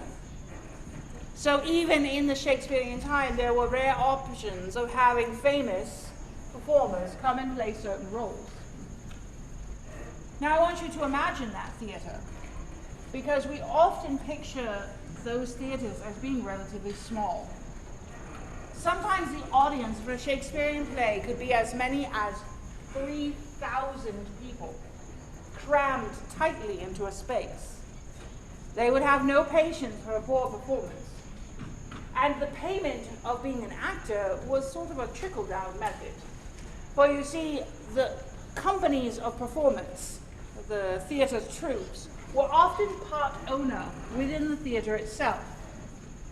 As part owner, their head person would be paid a stipend that was actually a percentage of the sales of the theater. And from that percentage of sales, the permanent players within the company would then receive their percentage. Special members of the company would have an agreed upon pay rate, and those menial roles and the roles of young men playing women were usually paid some of the lowest wages. But again, do not think that this theater was without spectacle. Does anyone know how many Globe theaters there actually were? Anyone? Hard for me to see again. How many theaters? It is very close, and it depends on how you interpret the question. 2 is neither wrong nor exactly right. Yeah? 3. Technically, depending on how you interpret the information, there were actually 3 Globe theaters. Now, the reason it is both accurately 2 and 3 is because there were 2 within Shakespeare's time. The 3rd Globe Theatre, built not precisely on the original site, is the modern Globe Theatre, which consistently performs Shakespearean play in the traditional style as it was done during Shakespeare's time. So that modern theatre is both a Globe and not quite the original Globe. But there's a reason why there were 2.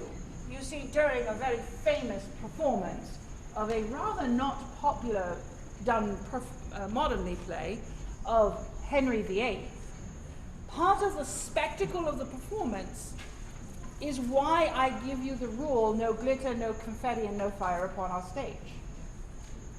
No glitter, no confetti, no fire. Very important. Yes? Exactly. During the Henry VIII performance, as part of this performance, they included the firing of cannons on their stage. Can you imagine? Now, these cannons were in fact blank loaded, but the powder being packed into those cannons with no ball meant that the wadding was very important. That is, the stuffing that compacts the powder, because you see, gunpowder, if it's not packed, is not the same effect that you are used to. So they packed it hard with this wadding, but when the wadding is ejected from a cannon, it is on fire. That flaming bit flew and hit the thatched roof of the theater, igniting it and setting the fire ablaze. Now, here's an interesting fact. This was, in fact, during a performance, not a rehearsal. As I said, there were times that there were up to 3,000 people in the Globe stage, audience members. And yet, no one was harmed during this fire. All made it safely out. Only one man's breeches were askance to catch a flame, and they were politely put out by a fellow audience member using his beard.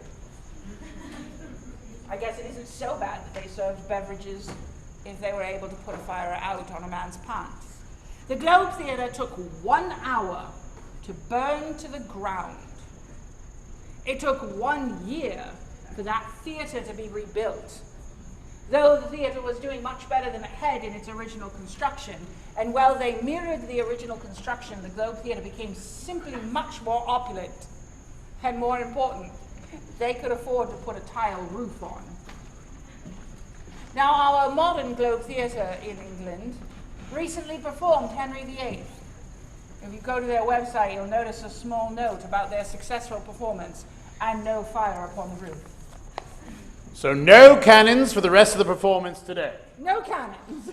But we have more Shakespeare as Stetson Middle School presents Inside Twelfth Night. Huzzah!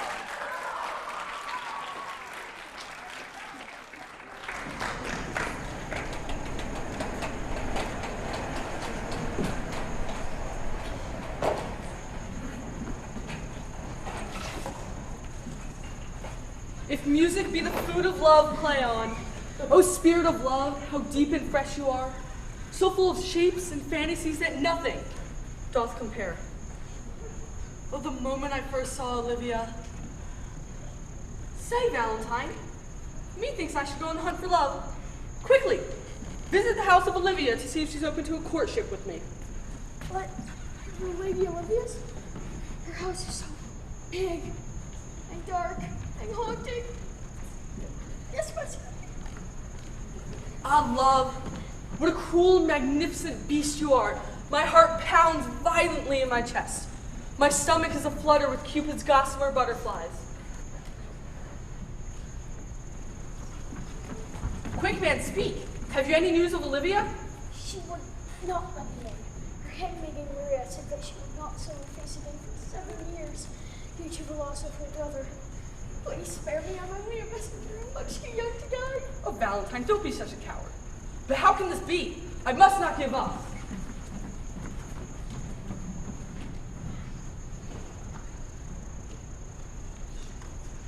Thinks the ship is going to wreck.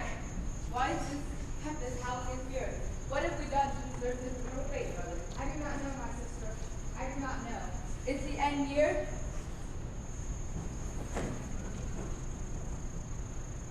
Are we shipwrecked? How can this be? Oh no, Sebastian! Sebastian! Not my dear twin brother. Where am I? You're in Illyria, but that is not my problem. With all due respect, I have enough problems of my own. The Duke has cast me with winning over the Lady Olivia. Problem is, she wants nothing to do with him. Say, you're a girl. How's about we help each other out? If you disguise yourself as a boy, you can come work for the Duke for me. It's perfect. Well, I don't know. Please, have mercy. I'm so afraid of not completing this mission. Please. Well, I suppose, but... Great. From now on, you're Cesario. Take this hat. Put me on. Sir, I still have some questions. Sir. No, let's do it. No, Sir, please.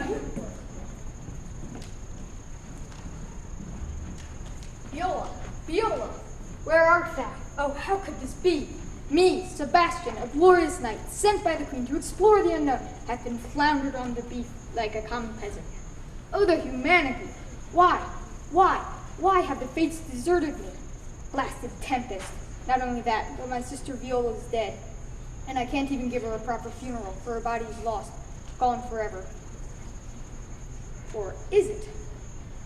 You there, or you. Do you know where I've landed? Where is it that I stand? Does anybody know? You're in Illyria. Ah, Illyria. Yes, that makes sense. Well then, heavy heart, it matters not. I must explore this land, to discover if Viola truly is dead. And if she is, then I must sail home to inform our family. I'm off to explore.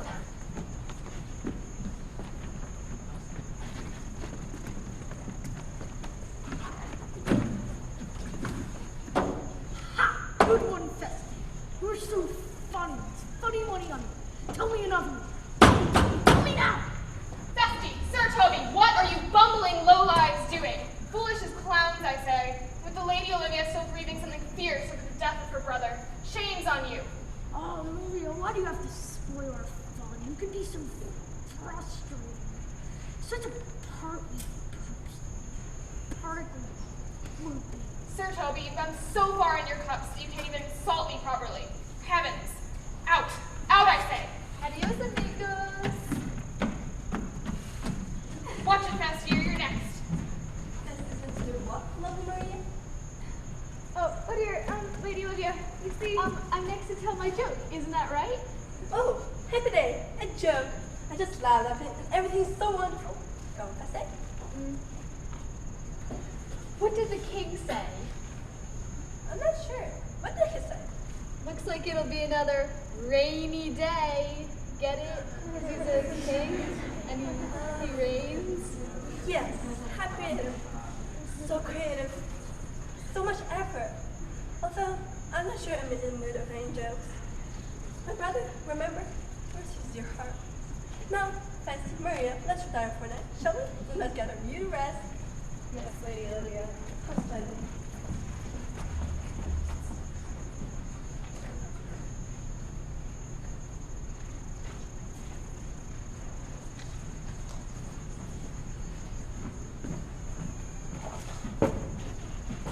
Valentine, Valentine!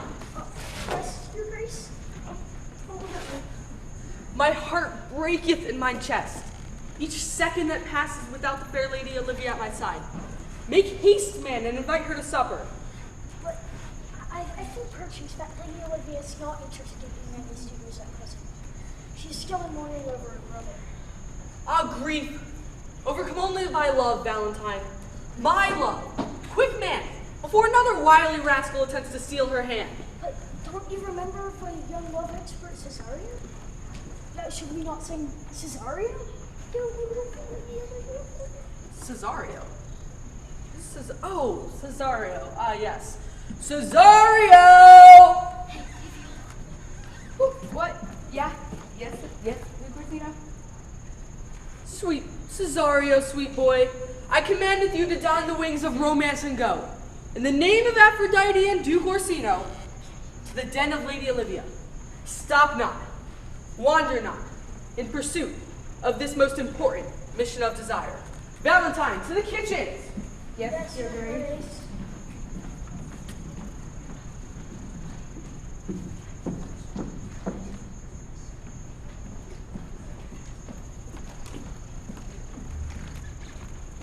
Hello, good sir. I'm Cesario. Malvolio, state your business. Well, I came here to see Lady Olivia. Is she here? The Duke sent me to see if The Duke, you said? Very well done, follow me. Lady Olivia, Cesario is here to see you on behalf of Duke Orsino. Oh my, hello, Cesar. I'm Lady Olivia. So really pleased to make your acquaintance. Hello, Lady Olivia. Forgive me for being so forward, but I was sent here by Duke Orsino to see if you would perhaps be interested in dining with His Grace's. He is most insistent in offering you the finest meal to begin your courtship. And also, have you seen a man similar in height and stature to me? I must say, Nabu, that is simply impossible, Cesar. My brother, passed away, and I couldn't be tempted to break her more for just an old courtship. Although, perhaps I could be persuaded to bend the rules, shall we say, if you were perhaps be available to share my evening meal. Me? Is it me, or is the Lady Olivia flirting with me? This is a disaster. She's fallen in love with the fake me, and I'm starting to fall for Duke Orsino. Oh, the fates that rail against me, to be forced to woo Lady Olivia on behalf of Duke Orsino, when it is I who wishes to win his heart. Lady Olivia, I must generously decline your offer, but again, implore you to consider the request of your company for Duke Orsino. The only delight of ancient is yours, dear Cesar. Listen, my request, Duke, and do you think about joining my table in future eve? Okay, thanks, lady. Malvolio! Yes, my lady? Here. Be a nice chap and take this necklace. I think that Malvolio, so I forgot it here. Let's return to him, along with invitation to that king tomorrow eve. But lady, that's your necklace. Yes, Malvolio. However, one cannot send one servant to his grace's residence as to invite the servant to dinner. It's simply not done. The necklace gives us your opportunity to secretly invite Cesar to dinner. Isn't that just so clever and jolly? Yes, quite clever it is. Have I ever told you how clever you are? You are actually quite clever, that is, and smart and intelligent and elegant and eloquent. Thank you, Malvolio. Mustn't be late. No, please. Never fear, Malvolio is here. I mean, leaving now. Cesario, here, your necklace. That's not my necklace. It is your necklace, Cesario. You left it at Lady Olivia's house. Remember? I think you're mistaken, Malvolio. That's not my necklace. For the love of humanity. Be settled, Malvolio. Take this necklace, Malvolio. Invite Cesario to dinner, Malvolio. I love Cesario, Malvolio. Just take the necklace. Do I have to spell it out for you? The necklace is from Lady Olivia. She wants to invite you to dinner. Just accept the necklace and the dinner invitation so I can go home and sleep. I'm flattered, Malvolio. But you see, I can't. I'm not who Lady Olivia thinks I am. Really. You are turning down the invitation to dine with the beautiful, wondrous Lady Olivia. Some people have all the luck. Hello, Cesario. Your Grace. No need to shout. I heard it all. Lady Olivia, never doubt my love for you. Thou mercilessly, you slay my tender heart, over and over again. Oh, Duke Orsino, I may be so bold. I think the course of true love never did run smooth. Perhaps you yet have a chance to move the Lady Olivia. But alas, Valentine, Lady Olivia's idea of love is clearly tyrannous and rough and crude. Perhaps you should consider settling your heart's eyes a little closer to home, perhaps? Perhaps. Right in front. Say, Cesario, I've made up my mind. Lady Olivia doth protest my love, saying that grief over her brother's death has locked her heart up tight. Be a lamb, Cesario, and go remind Lady Olivia of love's comforting embrace, like sunshine after rain. Tell her that I'm ready to shine like 1,000 suns to dry her grief's tears. If she shall but give me one, chance to woo her. Fine, sir. Sunshine. Love burning like 1,000 suns. How much sunshine is needed to burn someone to a crisp?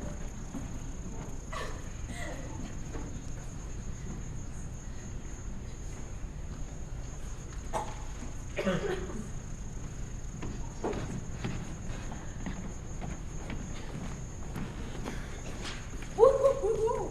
Party smarty. This is not figuring. Toby, what are you doing, you crazy man? This is ridiculous. Beep beep cutting in. The life of the party has arrived. Huzzah! First day for shame. Toby, smash and dance. Enough! You three are making enough racket to wake the dead from their graves. Unprofessional, I tell you. Unprofessional. Not another word, you hear me? Yes, no.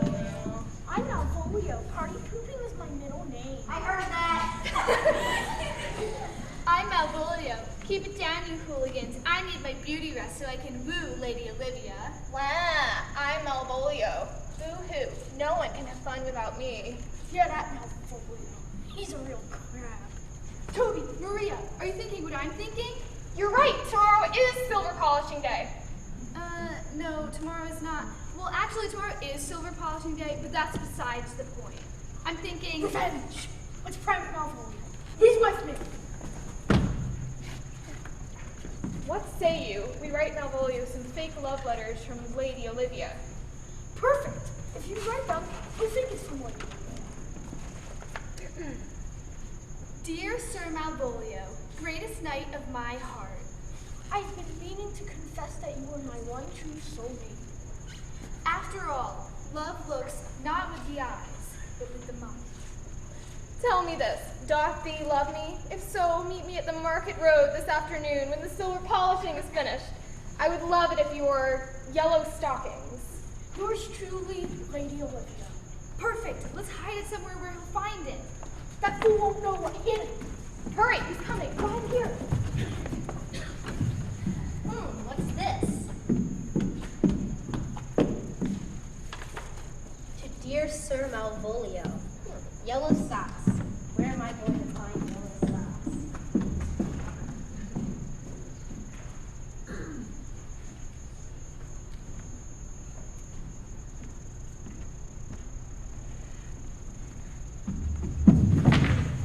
I have loved my countess for quite some time. Now my affections are finally being returned. Lady Olivia, I love you with all my heart, and I'm so delighted that you feel the same of me. What has gotten into you? And why are you wearing those ugly socks? You said you wanted me to wear them. And I have not loved you for love of another, and I'm just so happy. Oh, when I find out who did this to me! Guys, we gotta skirt. You can go. I'm not a coward. Stay and watch if you dare. We're just getting to the good part. No, he'll find us, you fools. I already have! Me first! Silly Malvolio, do you think I could love another as much as I do handsome Cesario? What a coincidence, Cesario. What are you talking about? Do you see another Cesario around here? I don't think so, silly little Cesario. My lady, my name is Sebastian. Hush you there, little adoring mouth of yours. I decided to be quite direct. Will you marry me, my love? I do not know of this woman or of this Cesario that she speaks of, but she is beautiful, powerful, rich, and intelligent. So what does a man like me to do? One way to find out. Of course, my love. My love for you is endless. We shall wed tomorrow and no later.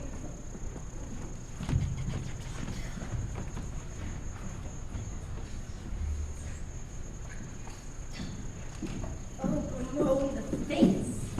Cannot believe that those three humiliated you, Lady Olivia. Cheer up, Malvolio. At least now you know the truth. What I would give for such a blessing. All the world to see, and all the men and women here to praise. See, your greatest act could be yet to come. Easy for you to say, the man that holds a heart. My world has collapsed around me. Why did you ever hesitate in marriage for this truly gorgeous occasion? Well, you could say there were certain implications, but that doesn't matter. Let's just walk on. I think she's catching on. I do not dare to believe it. That young man looks like my dear departed Viola. Viola? Who's Viola? Young man, who art thou? Sebastian? Is that you? My dearest? Dearest? Not now, silly woman. Sebastian, I feared you dead. See, it's me, your sister, Viola. What? What? Oh my, this is just like the real housemaids of Illyria. Unexpected. I'm feeling all the feels right now. Oh. If this is Viola, now who's this? Where's my beloved Cesario? I am Sebastian. Sebastian, my brother, we were separated after a terrible shipwreck. She washed ashore and I thought I could disguise her and she could help me. So you disguised her as a boy? How romantic. I've heard better. Still a better love story than Twilight. Anything's better than Twilight. Well, Anything. Lady Olivia, I know that I'm not the Cesario that you fell in love with, but I am her twin, and I'll spend the rest of my life trying to be the best Cesario that I can. I won't marry you. Yes! Cesario, I'll marry a Sebastian, the real you. Come on! I accept. Duke Orsino, I have a confession. I know that after my most unfortunate deception, you will never feel my affection, but you are my most precious desire. My dear, magnificent creature, love's venom did inject with a fearsome bite the moment you revealed yourself to be Viola, not Cesario. Will you do the honor of being my wife? Yes, I accept.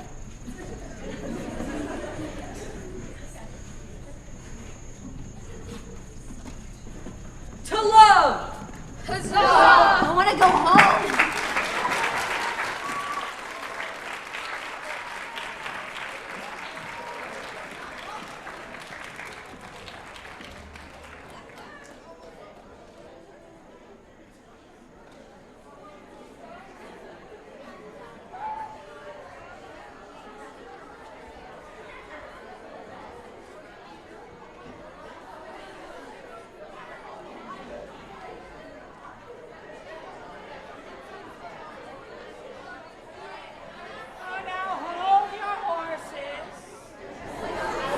I seem to recall remarking that no one was allowed to leave for lunch until I said so.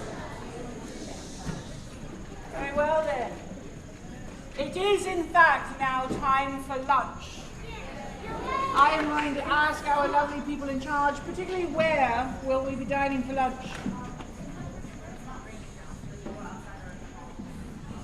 Very well then. It is not currently actively raining. That does not mean it is not wet, so we will leave it to your decision. You may dine within the halls that surround the theater, no further. Stay in the halls here. Or you may retire to outside if that is seeming fit. Now we will be returning at what time? It says 12:10. We will be extending that to 12:15 to accommodate a truly nice time for your lunch. Do not be late. Return to this theater by 12:15. You are dismissed.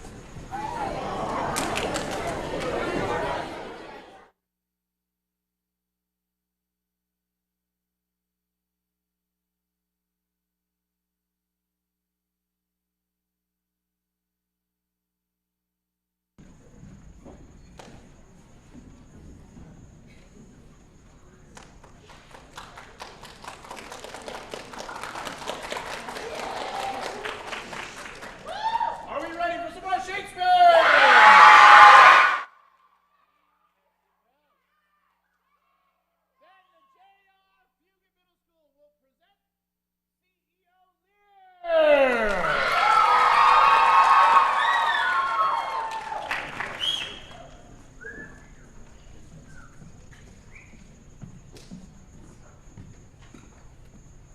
In Las Vegas, Nevada, a senile CEO Lear has to divide up his hotel enterprise amongst his 3 daughters.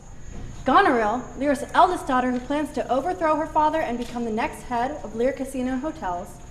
Regan, Lear's middle daughter who is in love with his enemy, and Cordelia, Lear's youngest daughter who has a heart of gold. Money, deceit, love, a lawsuit. What could go wrong? Wonderful, just wonderful, Edgar. Thanks, Mom. I've never thought of running the business this way. Well, actually, it was Edmund that... Fantastic work. Every time I do something, Edgar gets a credit. Edgar I own the business, it would thrive. But Mom can't see me as a great owner, just as a younger, worse, stupid child. I guess I'll just have to take matters in my own hands. What was that? Oh, nothing. Well, actually... What is it? Is something wrong? I wish I didn't have to show this to you, but let me read this text to you I just got. Unfortunately, it's typed by Edmund, Edgar. Yo, Edmund, I want to steal some of Mom's money so I can start another hotel chain. Are you in? He didn't write that. I can't believe it either. We have to arrest him. We must. Where's my bodyguard? What an idiot.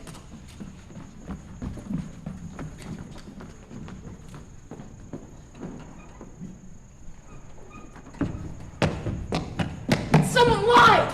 They're trying to arrest me!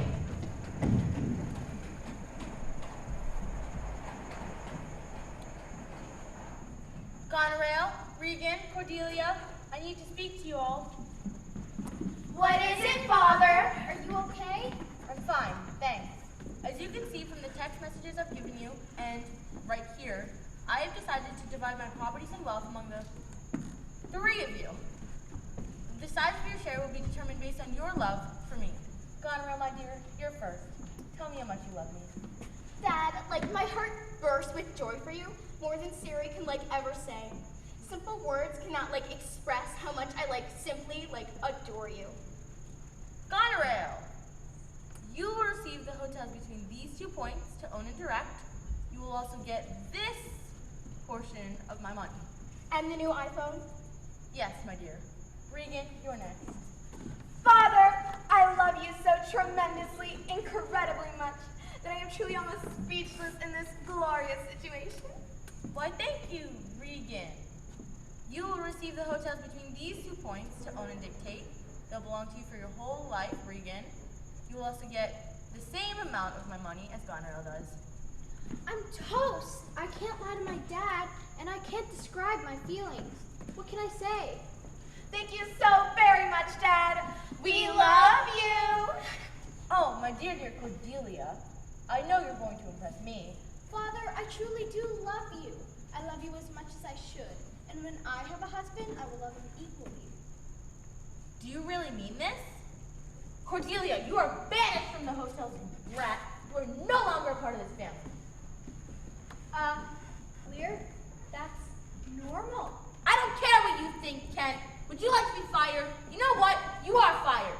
Never come back, Cordelia. You too, Kent. I'm done. I know what you're trying to pull, and you won't get away with it. It's not like you can stop us. You know Dad will need taking care of, and I won't be there to help because I'll be gone forever. Wait, Cordelia. Men, come in. This is the CEO of Burgundy Technologies, and this is the CEO of France Corporation. Really? This one has no money or land. She's worthless. Which one do you want, sir? I'm not a prize to be won. No money, no thank you. Cordelia, wait! I will make her my dear wife!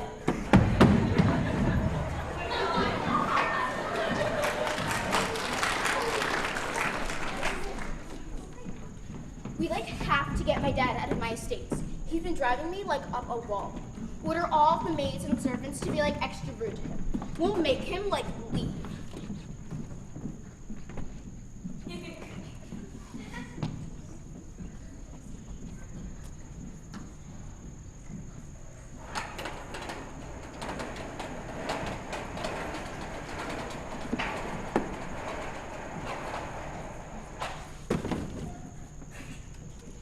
Have I seen you before? No. Who are you? Someone? Why are you here? What do you do? I'm looking for a job, Mr. Lear. Office of any boss, faithful. Ow! What a coincidence! I need a new secretary. I just fired my old one. He was an idiot. Thank you so much, sir. Here's my email. Wait! I did dismiss you! I didn't hire him either. Oh well, at least I have a secretary now. If you can't adjust to changes in power, sir, you will suffer greatly. I can still fire you. So what? Little Miss Rude can tell lie after lie, but I get fired for telling the truth? Can anybody tell this old man that he is nothing? He gave everything away to his daughters. Hotels, money, everything. Don't go too far, boy. You're better off when you're powerful and had no worries. Now you're nothing. I'm just a fool, but you're nothing. It's not just this assistant that can say, like, anything. Your entire staff keeps, like, whining. So you think everything's about you, huh? I can't believe you treat me this way. Goneril, I love you, but you act like you hate me. What? Whatever.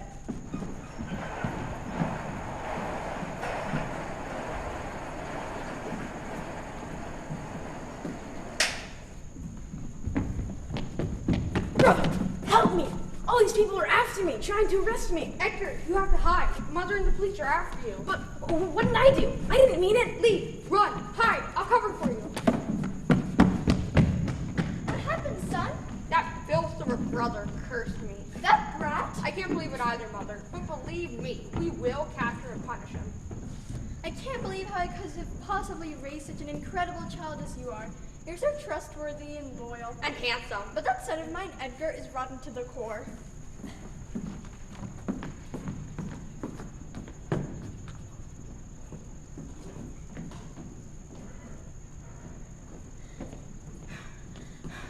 Edmund has warned me. I must run. I must hide. I'll get a fake ID. I'll delete all my accounts. I'll close my credit card. I'll change my past, my present, and my future. I will be called Poor Tom.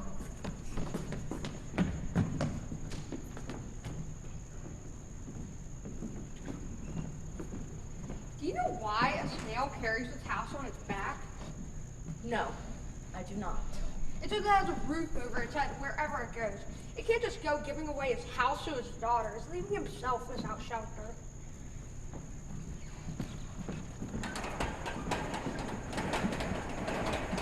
Who's that man outside wandering around? A man with the mood as foul as the weather. Clear? Yeah, he's really lost touch of reality this time. He just sits in his office all day pulling his hair out. He's out in the storm with even hat or umbrella when even the most vicious of beasts are carrying away. His assistant is with him, trying to soothe the wounds in his heart with jokes. Can you keep a secret? Yeah. Those two, Albie and Cornwall, are having a feud. They're slick enough to keep it hidden, but I can tell. What? Let's exchange emails. We can talk.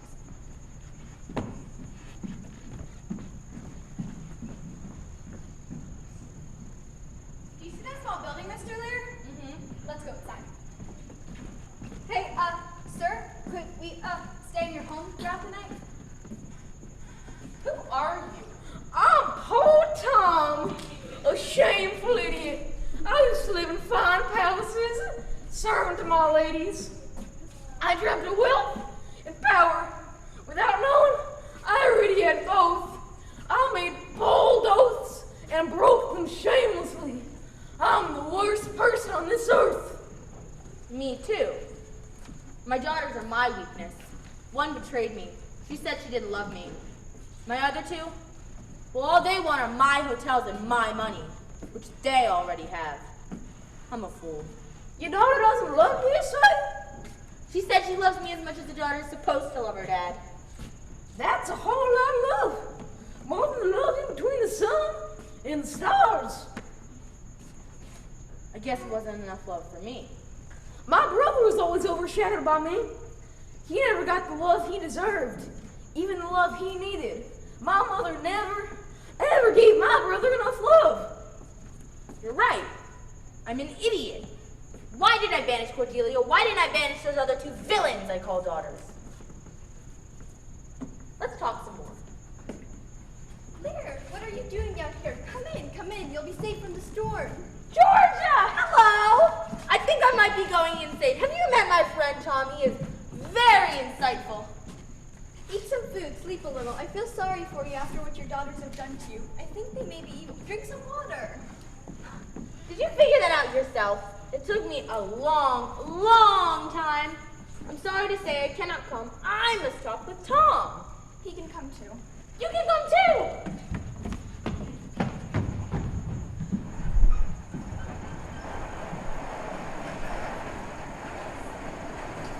I can't believe Mr. Lear treated Goneril that way. I'm fully loyal to you, Cornwall, but I feel that the love left to me by default will get in the way of our plans. Your brother attempted to kill your mother. Not only because he's a horrible, person, but because your mother deserved it as well. They're both terrible people. Give me your phone. No, now! Look here, this proves your mother's a traitor. But how though? Listen to me. Whatever the case, you will be the new director of her branch. We will arrest your mother once and for all. Now I want power. If I find my mother helping Lear, I'll be even more highly regarded. I'll get more power, more fame, more fortune, and... Coming? 1 second.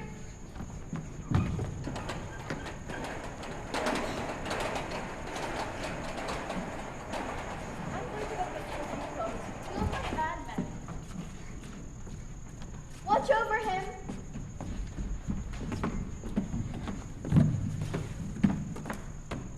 Let's hold a trial for my daughters. Get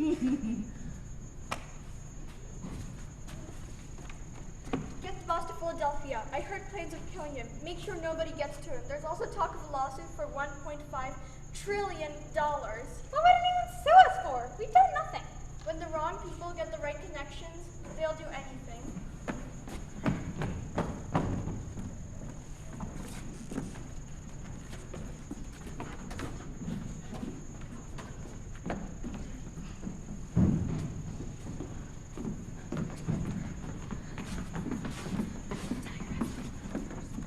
Tell your husband that the lawyers of Branch Corporation have landed. The new owner of the Pennsylvania branch is over. I don't want you to see that I treat your mother. Well, whatever you do, she deserves it. I call my mother over here helping Lear escape from Philadelphia. Leave. And tell one of my servants to get one of the jets ready.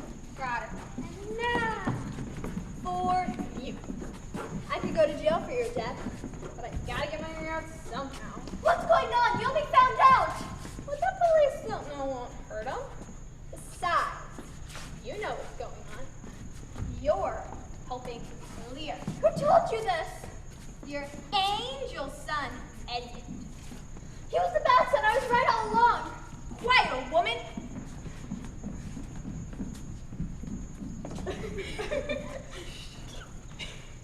Oh my God! It's Edmund! Do the other one!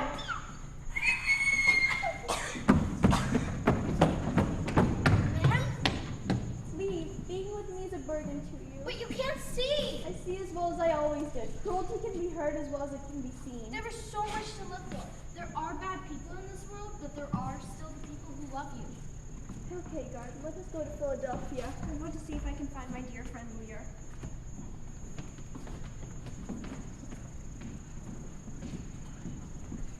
That was quite like a strange trip. I agree. Hello, Mr. Edmund, Mrs. Goneril. My good man Albany is not pleased with how harshly you've acted toward old Georgia. Fine. If he doesn't love me, then I don't love him. I will take his power and replace him with my true love, Edmund. Go back to Cornwall and find the most vicious lawyers you can. Bye, my love. I'm always at your service, my lady. You evil monster! I am more of an idiot than that idiot following Lear. That you are. You evil... Ugh, I just can't even say it. You know what? I was a fool in marrying you. Why are you not preparing for court, fool? You monster! Cornwall is dead, killed while binding Georgia. But how does Anonymous know? Huh, Edmund. Why was Edmund there? Why was Cornwall binding Georgia? They told him his mother was a traitor. They threw her out once they were done with her. Probably dead by now. I must avenge Georgia. What? Oh, nothing. Having Cornwall dead is like a good thing. He would end up being a problem soon. But now Regan's like a widow and Edmund is traveling for her. I wish she would die too, then I wouldn't have to worry for my sweet. Perhaps she will die.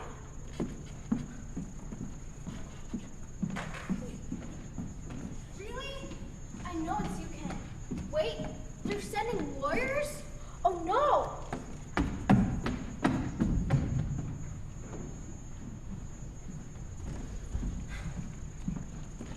Have my father-in-law's lawyers left yet? Yes, Miss Regan. Is Albany there with her? Yes, Miss Regan. Did Edmund talk to Albany while he was there? No, he just hurried off. I had to follow him to give him a message. What did it say? Kent told me not to tell you. Tell me! No! Fine! I never should have trusted you anyway. Security!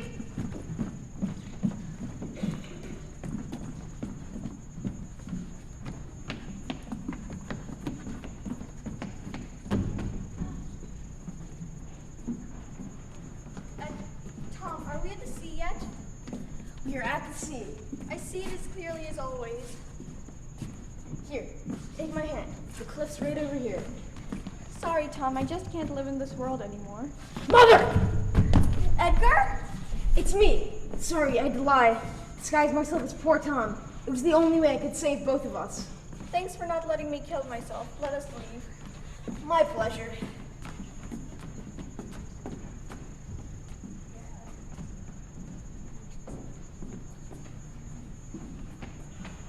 Oh, hello, young lady.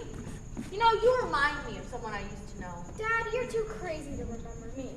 I'm your daughter, Cordelia, the youngest. Oh, Cordelia! Have you come here to disown me? I fully support you. No, Dad, I love you. I want to help you. Edmund is now owner of Cornwall's Hotels? What happened since I left?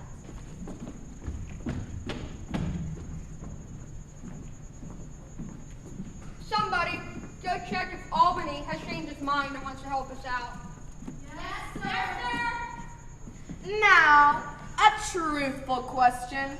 Who do you love more, Goneril or me? You know that I love you both equally. I am more deserving of you than she could ever be. Have you ever given her a kiss? I'm offended that you could think so little of me. Please don't be nice to her. I hate her, and so should you. Don't worry, I can never love Goneril. I would rather lose this court battle than let my horrid sister get between me and Edmund. Hello, friends. I've heard that Cordelia and Lear have been captured. Let's go talk with the lawyers. They may have some hard evidence to testify against us with. Let me go with you. Goneril, come with me. I know her trick. Okay, let's go.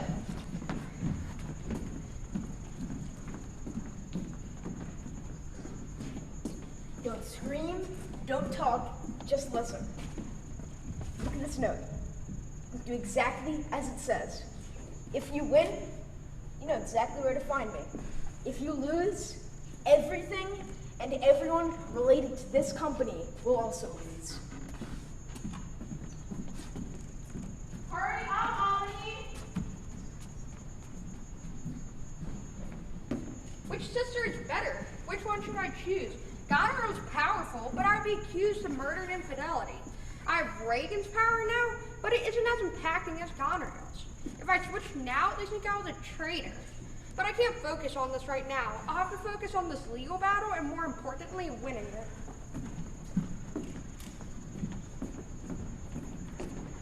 Okay, get some rest, Mom. Good luck, Edgar. I knew you were always the good son. Mom, that's why Edmund decided to leave us. Because he never, ever got the love that he deserved. It says here that Lear and Cordelia have been kidnapped. I need to go, okay? Stay here. I can't go any further. Is this a good place to die? You can't choose your death, just as you can't choose your birth. Here, come with me.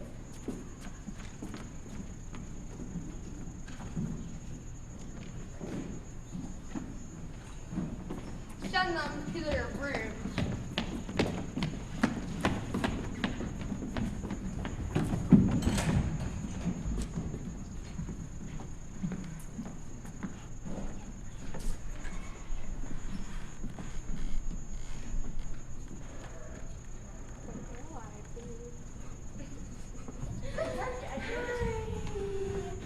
Good work, Edmund. Where's our prisoners? I sent them far, far away. I thought they may share up the media. You had no right to do that. Edmund is my boyfriend now. No way. No. Yes. Edmund. Tell them how much you love me. You betrayed me, Edmund. You will pay. I'm not feeling. Well, I'll help you. Edmund, sweetie, are you really gonna date her? Because you better not. Albany, let me take him on. Keep him alive so we can get to the bottom of this. Oh, I love you. I can't live with you, Dad. I've also committed many crimes. I'd surely be imprisoned if I lived. Oh my God, not poison. Somebody go get Lear and Cordelia. It was I, Tom. Lear, it is I, Kent. And I killed my wretched sister to keep from stealing my Edmund. But now that my darling has been killed, I will, die along with him.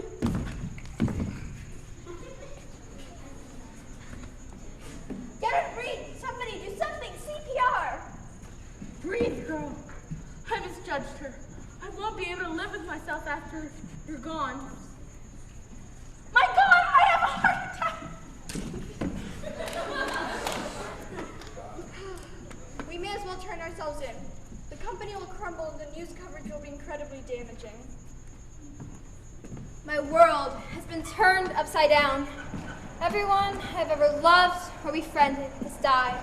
I will soon pass into the afterlife as well, but until then, I live with no master, no leader, no friends. I am worthless.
Hello, everyone.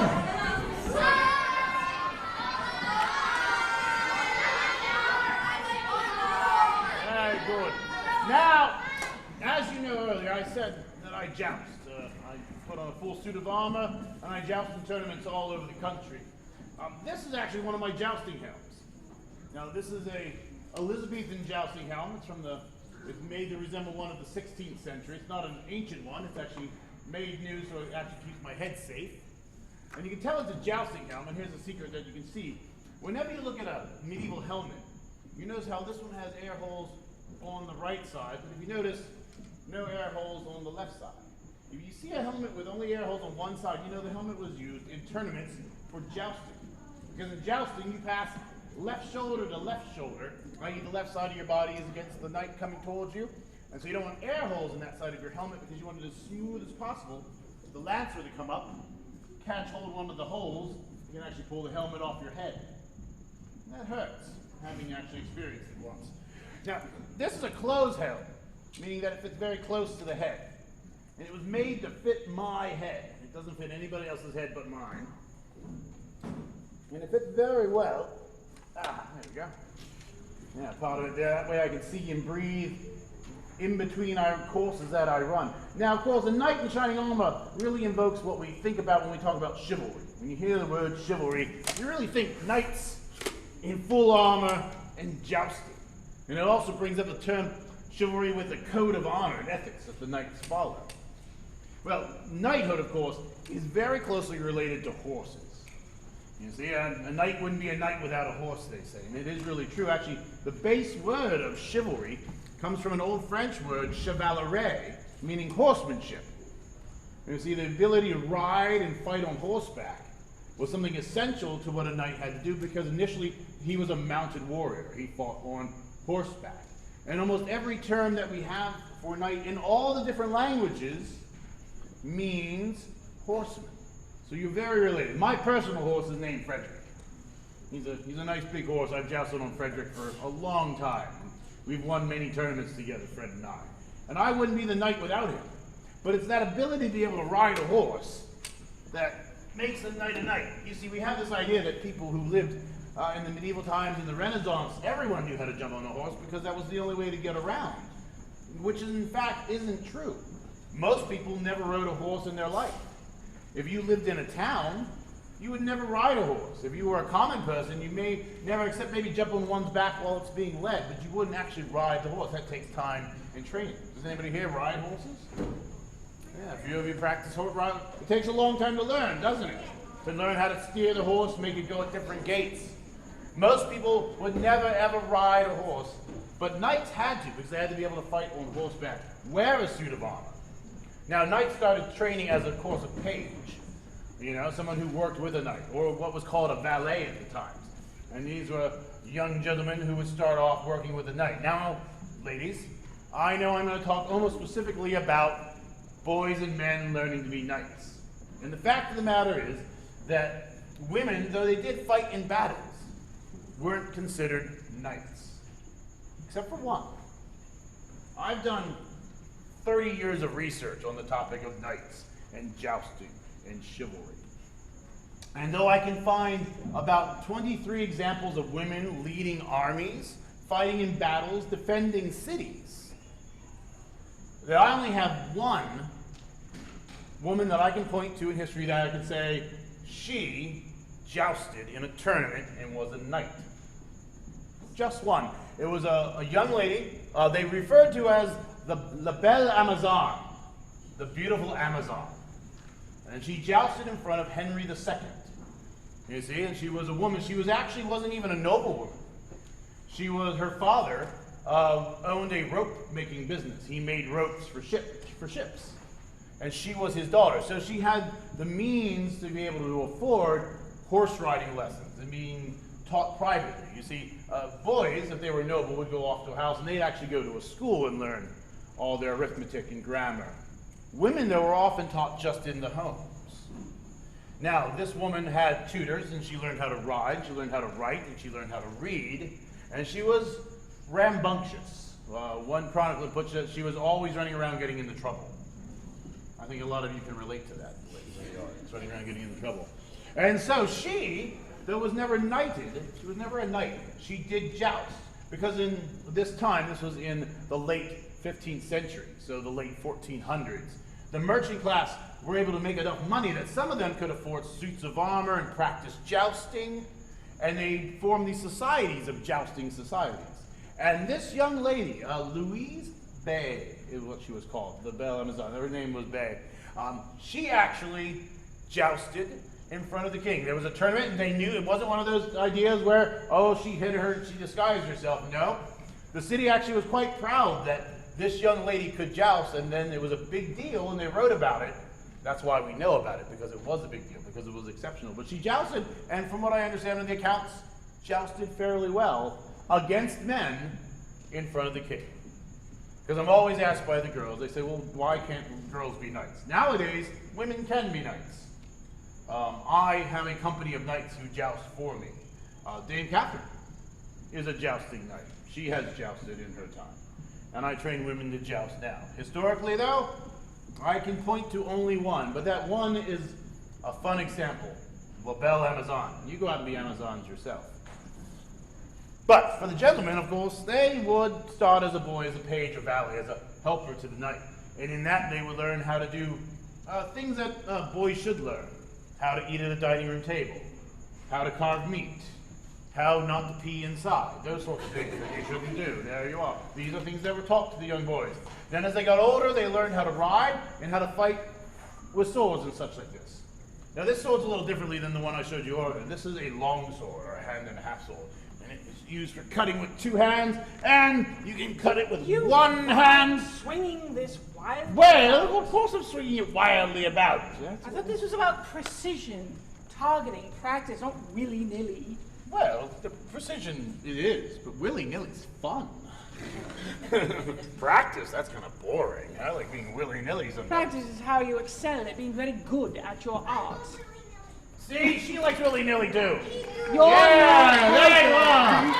See? Yeah, they all love willy-nilly. Right. Keep being an Amazon and keep being willy-nilly, all of you. There you go. Instead of willy-nilly, perhaps some William Shakespeare. What say you? Ooh. Yeah! So then we welcome to the stage Pensgrove players and scenes from The Tempest.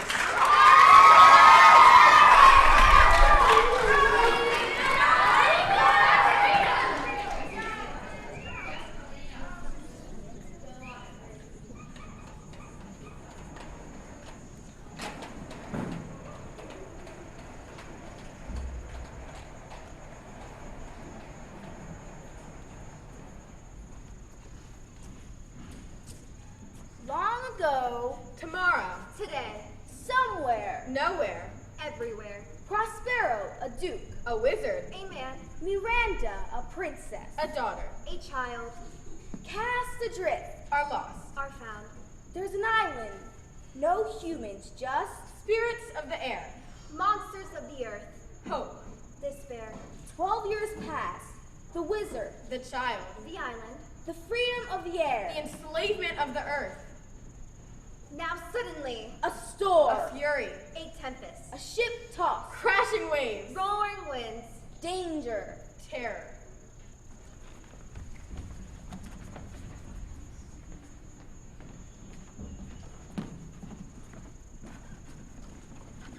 Down the topmast. Yeah, lower, lower. A plague upon this howling. Yet again, what do you hear? Shall we stand here and drown? Do you have a mind to sink? A pox on you throw, you falling bastard, as a charitable dog. Work you then!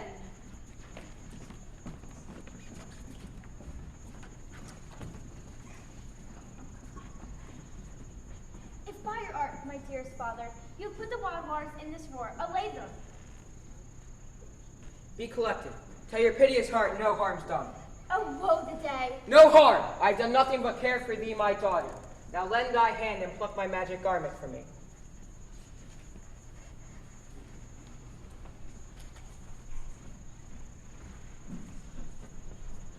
Prospero has a story to tell Miranda.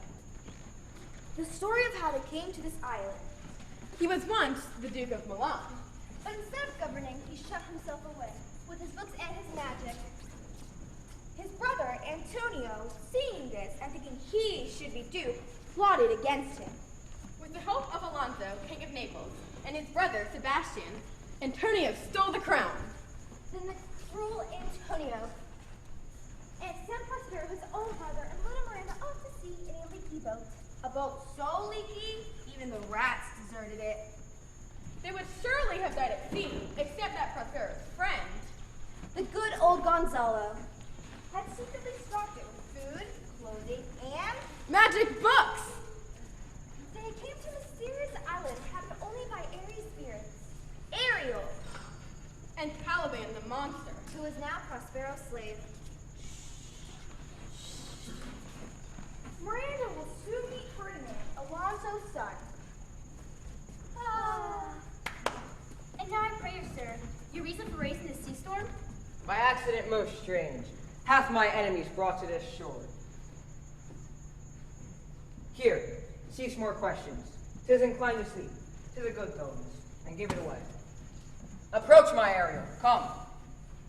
All hail, great master. I come to answer thy best pleasure, be it to fly, to swim, to dive into the fire, to ride on the crowed cloud, to thy strong bidding task, Ariel and all his quality. My fine spirit, did you perform to point the tempest that I bade thee? To every article.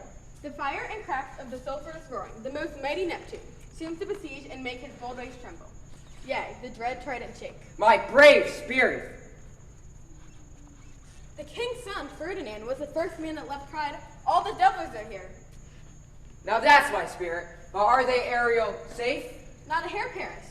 The king's son, having landed by himself, in an odd angle of the isle, his arms in this sad knot. And the rest of the fleet? Safely in harbor. There is still more work to be done. What is the time of the day? Past the mid-season. Is there more toil? Let me remind thee what hast thou been promised, which has not yet performed thee. Moody? How now? What is it thou canst demand? My liberty. Before the time be out, no more.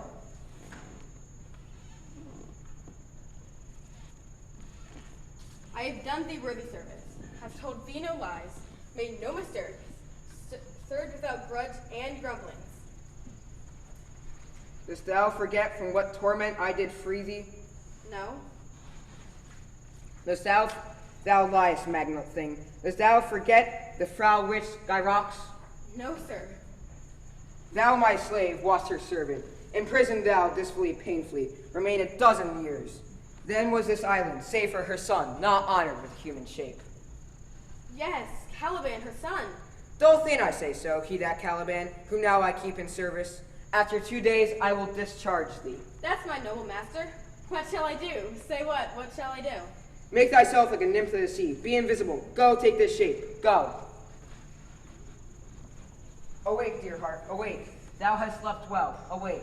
The strangest I just stored the heaviness in me. Shake it off. Come on. We visit Caliban, my slave, who never yields us kind answer. 'Tis a villain, sir, I do not love to look on. He does make our fire, fetch in our wood, and serve in offices that profit us. What ho, Caliban! Thou earth, thou, speak! There's wood enough within. Come forth, I say. There's other business for thee. Come, thou tortoise, thou poisonous slave. Come forth. A wicked dewdrop on both of ye, and a southwest blow all over it. For this, tonight you shall be pinched, as thick as honeycomb, each pinch more stinging than the bees that made them. I must eat my dinner, all the charms of sky crocs. Toads, beetles, bats, light on you! For I am the subject that all have. Here, while you sty me in this hard rock and keep me from the rest of this island. Thou most lying slave, I have used thee with humane care and lodged thee in my own cell. A poor slave being capable of all ill. You have taught me language, and for that I profit. I know how to curse. Or I plague rid you for teaching me language. Hagseed hence! Fetch us in fuel and be quick! I must obey. So, slave, hence!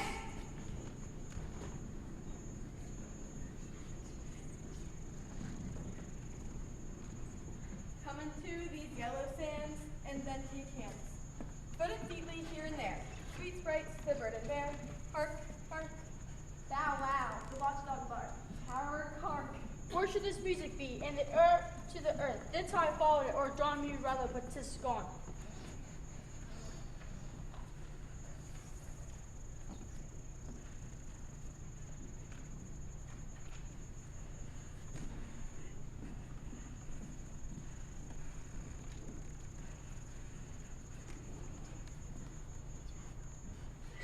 Full fathom 5, thigh father left.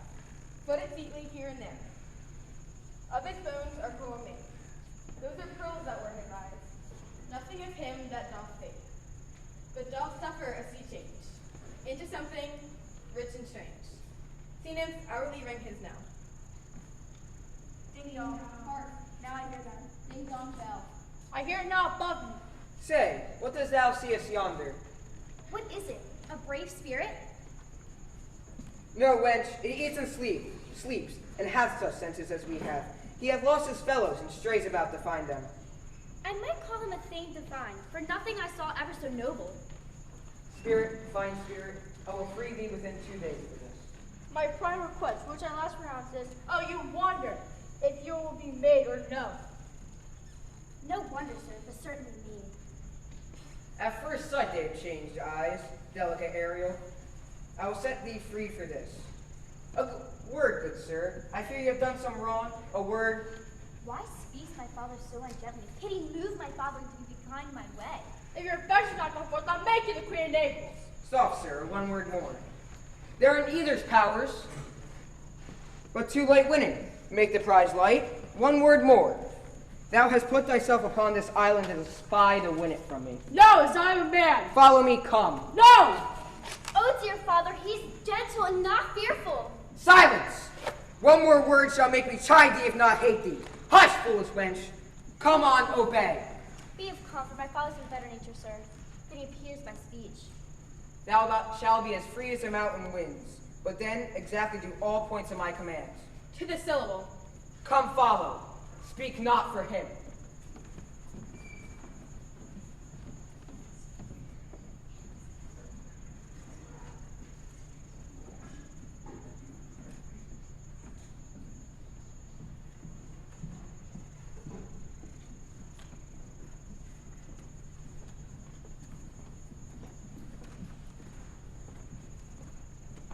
Here come the survivors of the tempest. Alonso, the king, searching for his son, Ferdinand. Alonso's brother, Sebastian. And Prospero's brother, Antonio. He's the one that stole the crown.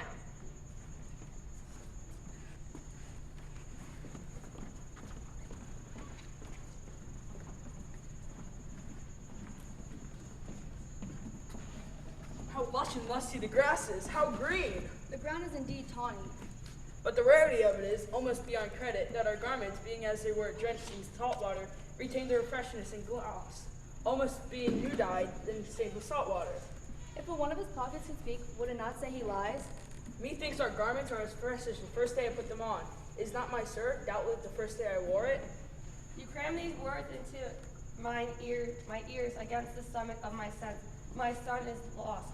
O thou my near of Naples and of Milan, what strange fish that made his meal on thee? Sir, he may still be alive. I saw him beat the surgeons under him and ride upon their backs. His bold head above the waves and oared himself to keep in his arms, and lest he struck to the shore, and I no doubt alive to land. No, he is gone. We have lost your son. I fear forever. I am very heavy. Go sleep. We too, my lord, will guard your person while you take your rest and watch your safety. What a strange drowsiness possesses them. They fell together all, as if struck by thunder. Surprise me, say on. The sudden denying cheek proclaim from another movie.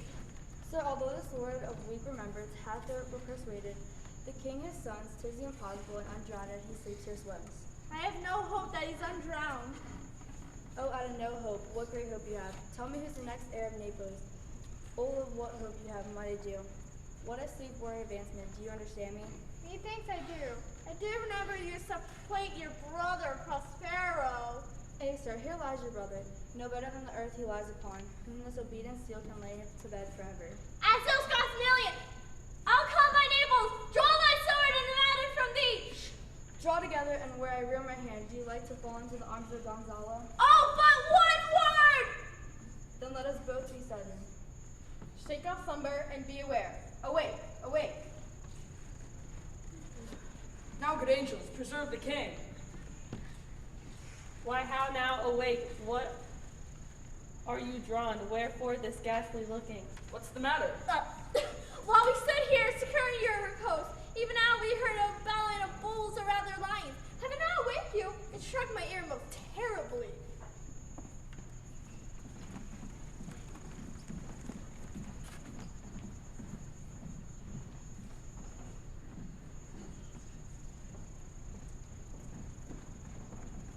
Caliban, the slave, meets two other survivors of the storm. Tranquil the jester, and Stefano the butler, man of manners and grace and dignity.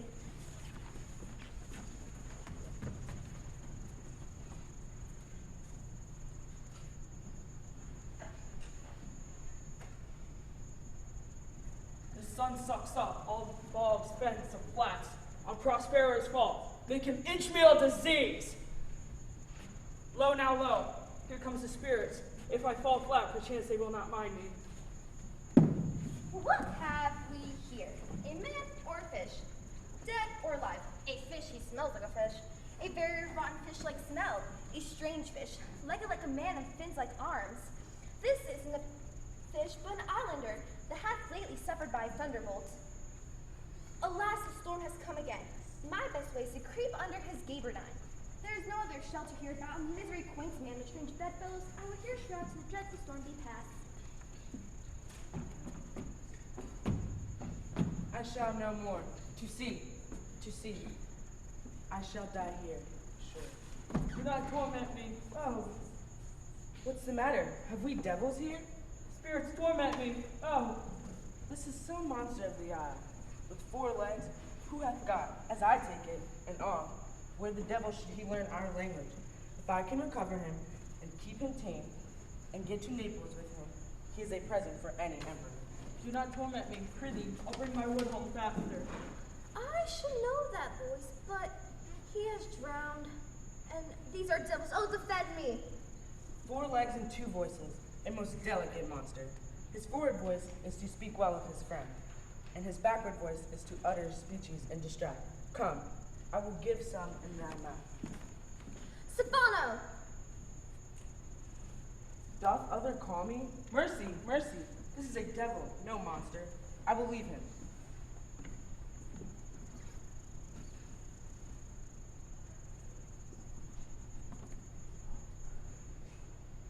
Stefano, if thou be Stefano, touch me, speak to me, for I am Tranquillo, thy good friend Tranquillo. If thou be Tranquillo, I will pull thee from lesser legs. if be Tranquillo's legs, these they are.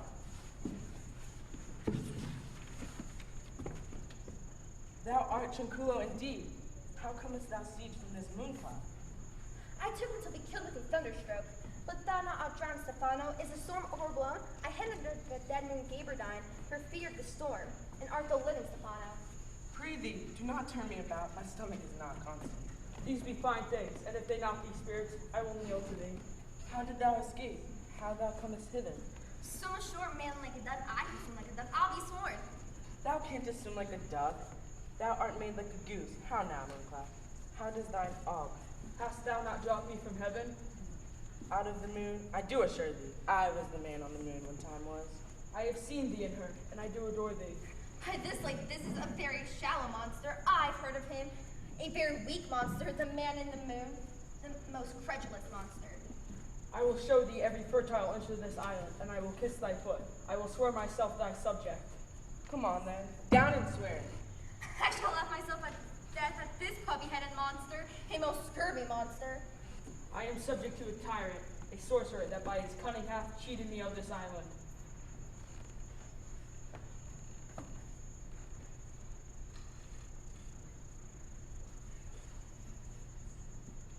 A most ridiculous monster. And I'll get my revenge too. I pray thee, now lead the way with no more talking. Contrullo and the king and all of our company will be drowned. We will inherit here. Farewell, farewell, master, farewell. A howling monster. Caliban. Get a new master, has a new man. High day, freedom, freedom, high day. Oh, brave monster, lead the way.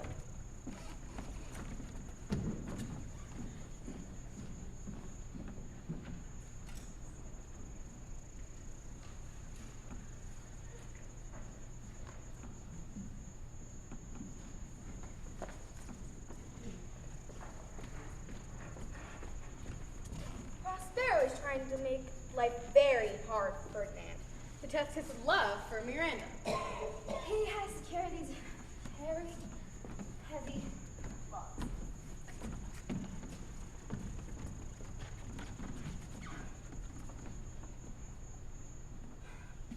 I must remove some dozen of these logs and pile them up. My sweet mistress weeps when she sees me work so hard. Work not so hard. Pray give me them. I'd rather crack my sinews, break my back than to sit here dishonored, undergoing, I sit lazily by. I should do it with much more ease. Poor worm, thou art infected. This Byzantine shows it. You look wearily. I beseech you, what is your name? Miranda. Admire Miranda. I am a prince, Miranda. I think like a king. And for your sake, am I a patient lover? Do you love me? Do I love honor?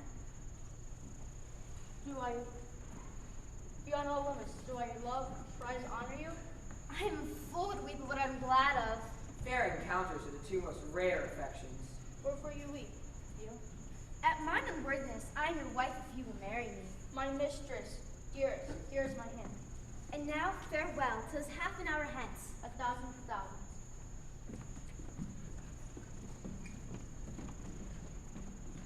My rejoicing, as nothing can be more.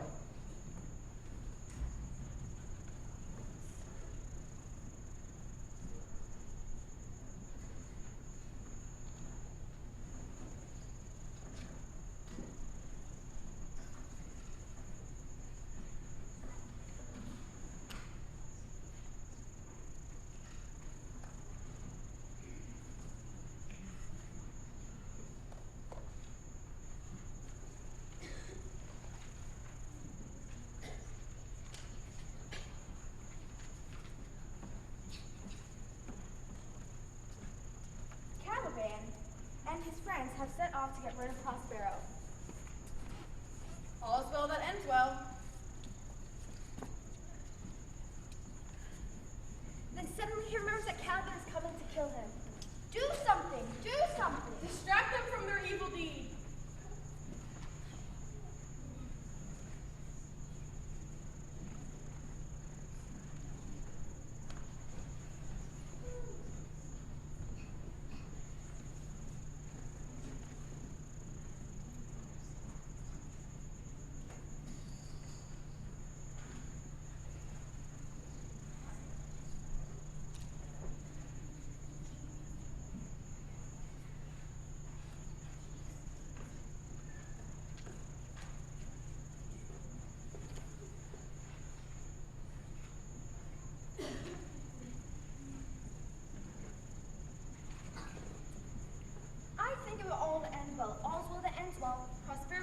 enemies.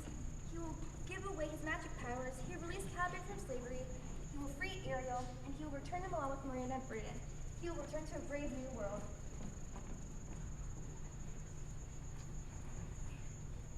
Now my charms are all overthrown, and what strength I have is my own, which is most faint. But now is true. I must be here confined by you, or sent to Naples. But release me from my bands, with the help of your good hands. As you from crimes would pardon be, let your indulgence set me free.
Hello.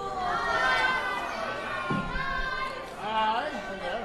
Well, we've talked a little about knights and chivalry. Now let's talk about the common soldier, what the common soldier used to fight with. Of course, most people couldn't afford a suit of armor. Suits of armor were very expensive. Equivalently, in today's prices, a suit of armor would be about the same price as you buying a jet and keeping that in your backyard flying around. That's how expensive they were. Most common people fought with common weapons, and in England specifically, there's one weapon that stands above all others. If I were to say there's one weapon that was an English weapon, that would be the longbow.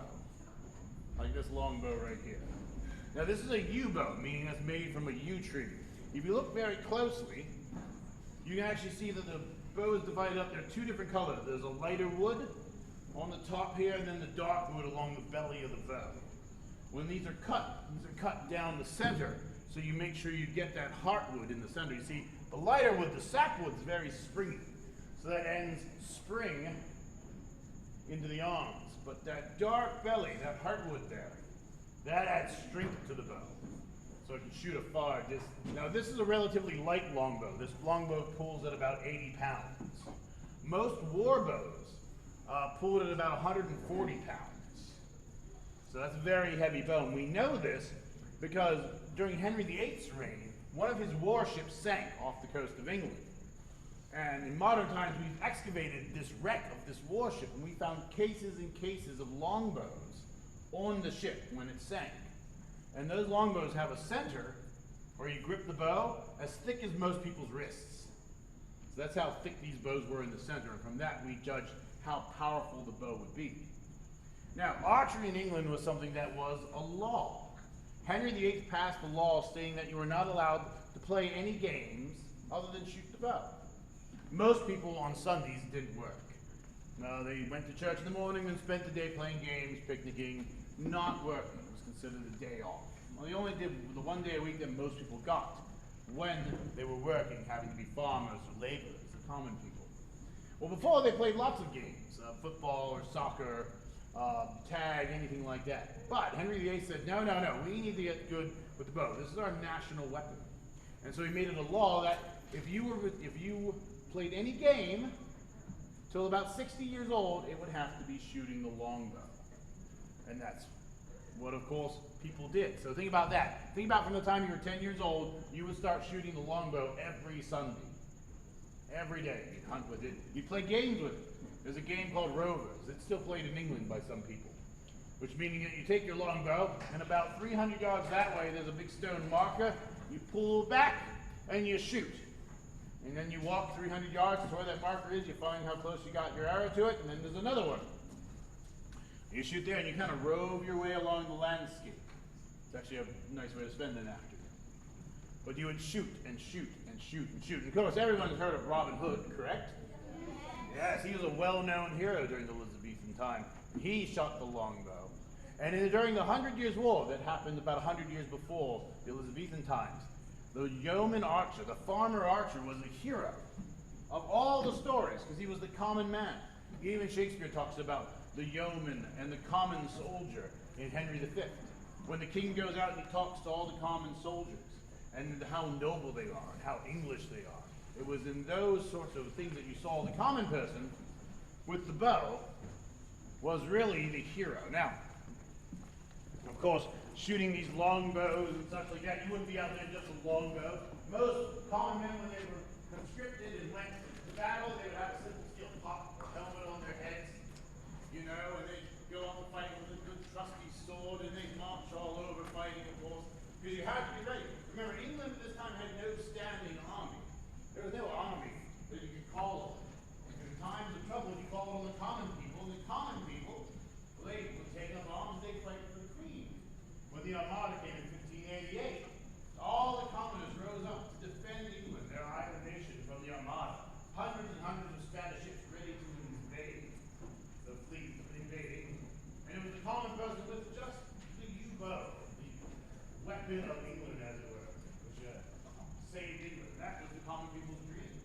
There you are, to be able to fight and shoot a bow, to be able to save the Queen. I mean, there's honor there. We talk about knights and their chivalry. Well, common people had that same idea. They always wanted to reflect what the nobles did. And so common people had ideas of chivalry and honor in battle too, and they wanted those ideas to be firm set. Now they couldn't joust, they couldn't afford horses or the armor, but they could shoot an archery competition. And they did so a lot, shooting it over and over. Are we ready for more Shakespeare? We are ready for more Shakespeare. But I haven't shot anything yet. You haven't shot anything yet? Well, don't shoot me. Ha-ha!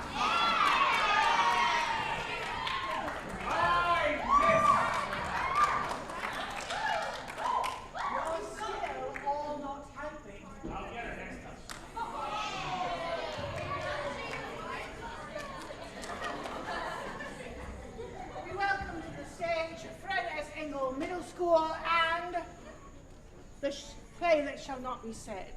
Superstitious, bad luck and all. Don't make me run around the theater 10 times because you said it. If you're not performing it, you can't say that name. Bad luck. Well, give them a round of applause.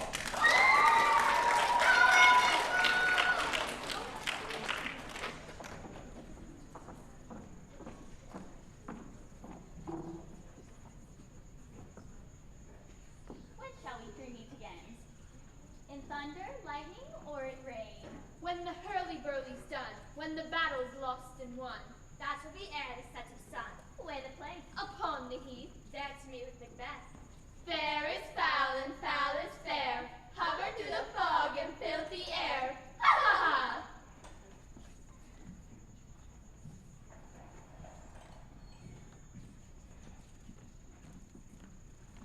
Hail, brave friend. Save the knowledge of the brawl as thou didst leave it. Brave Macbeth, well, he deserves that name, disdaining fortune with his brandished steel. Oh, valiant cousin, worthy gentleman, God save the king. The Thane of Cawdor began a dismal conflict, point against point rebellious, and to conclude, the victory fell on us. Great happiness. No more that Thane of Cawdor shall deceive our bosom interest. Go pronounce his present death, and with his former title, greet Macbeth.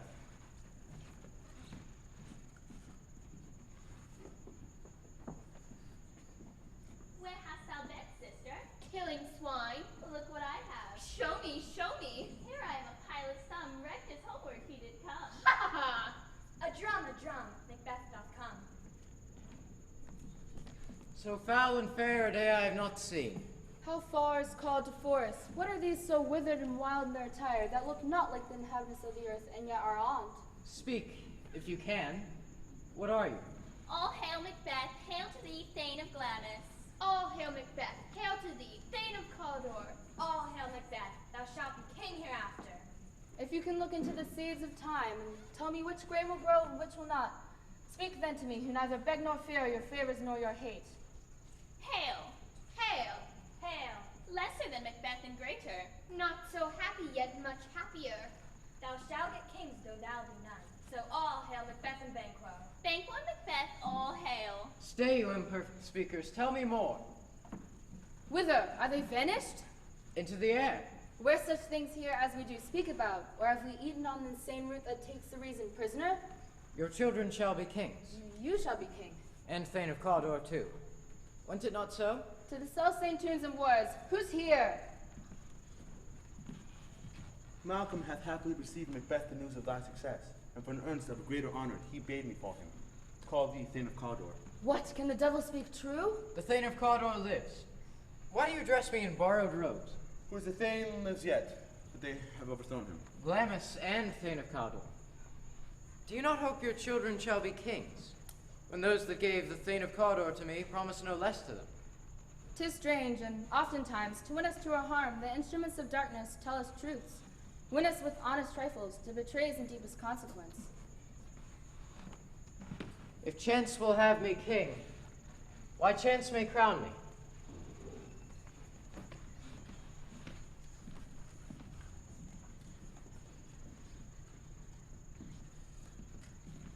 Is execution done on Cawdor? My liege, he confessed his treasons, implored your highness pardon to set forth a deep repentance. Nothing in his life became him like the leaving it. But worthiest cousin, more is thy due than more than all can pay. The service and the loyalty I owe in doing it pays itself. Noble Banquo, hold thee to my heart. There if I grow, the harvest is your own. Sons, kinsmen, thanes, and you whose place are nearest, know we will establish our state upon our eldest Malcolm, whom we name hereafter Prince of Cumberland. Signs of nobleness like stars shall shine on all deservers. The Prince of Cumberland. That is a step on which I must fall down, or else overleap, for in my way it lies. Stars, hide your fires. Let not light see my black and deep desires.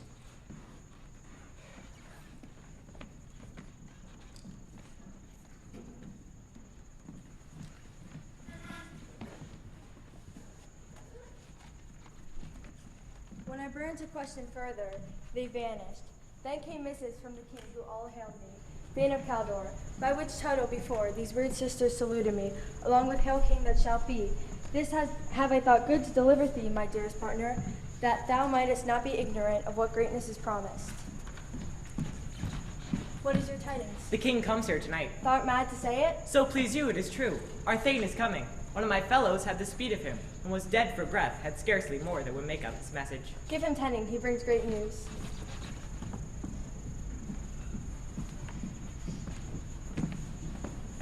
Great claims, worthy Cawdor, greater than both by all hail hereafter.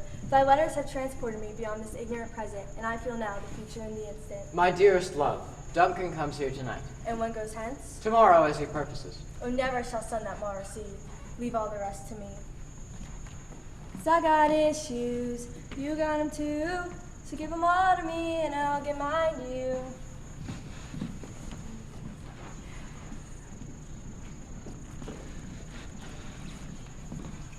This castle hath a pleasant seat. Heaven's breath smells willingly here. I've observed the air is delicate. See, our honored hostess. All our service, and every point twice done, and then done double. We're poor and single business to contend. Against those honors, deep and broad wherein your majesty loads our house. Give me your hand, conduct me to mine host, be loved and highly.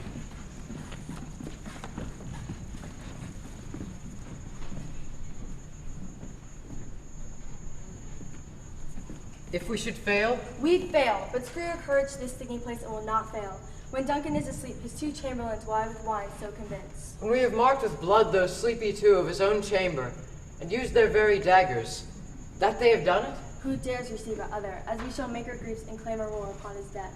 Away, and mock the time with fairest show. False face must hide what the false heart doth know.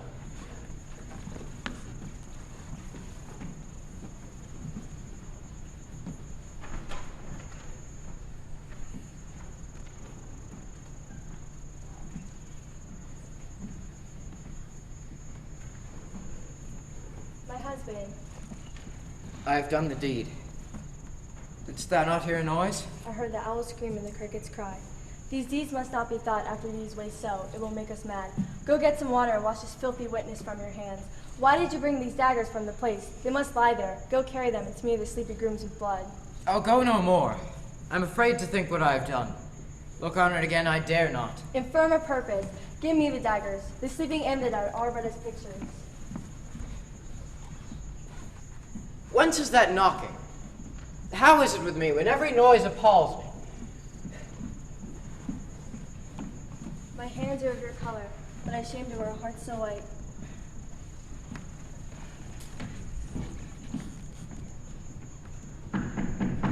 Who's there? Were you in bed, friend, ere you do lie so late? Faith, sir, we were cruising till the second cock. Is thy husband stirring? Our knocking has awakened him. Here he comes. Good morrow. Is the king stirring, worthy Thane? Not yet. He did command me to call timely on him. I have almost slipped the hour. I'll bring you to him. I'll make some bold to call, for 'tis my limited service.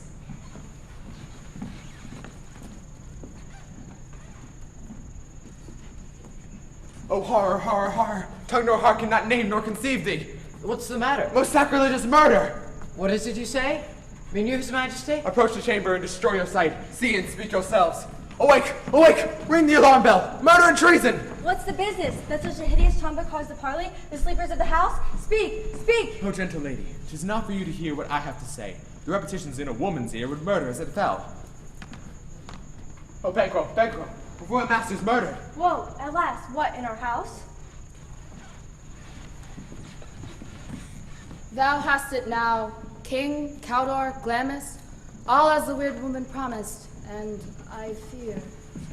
Here's our chief guest. If he had been forgotten, it'd have been a gap in our great feast. Tonight we hold a solemn supper, sir, and I'll request your presence. Let your highness command upon me, to which my duties are with the most indissoluble tie forever knit.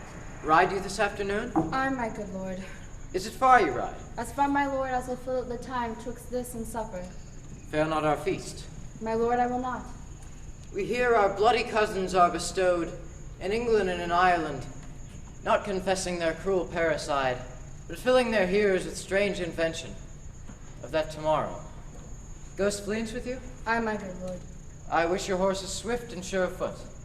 Farewell.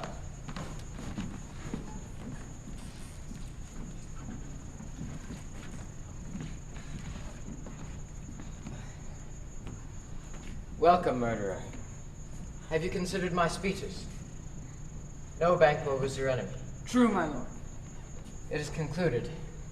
Banquo, thy soul's flight, if it find heaven, must find it out tonight.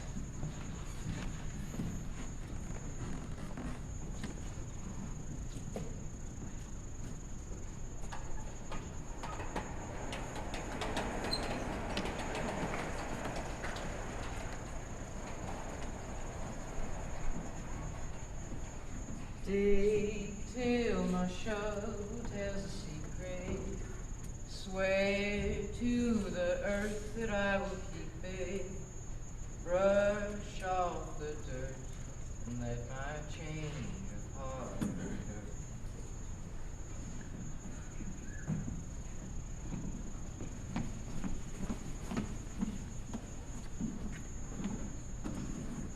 Be large in mirth. Anon will drink a measure of the table round.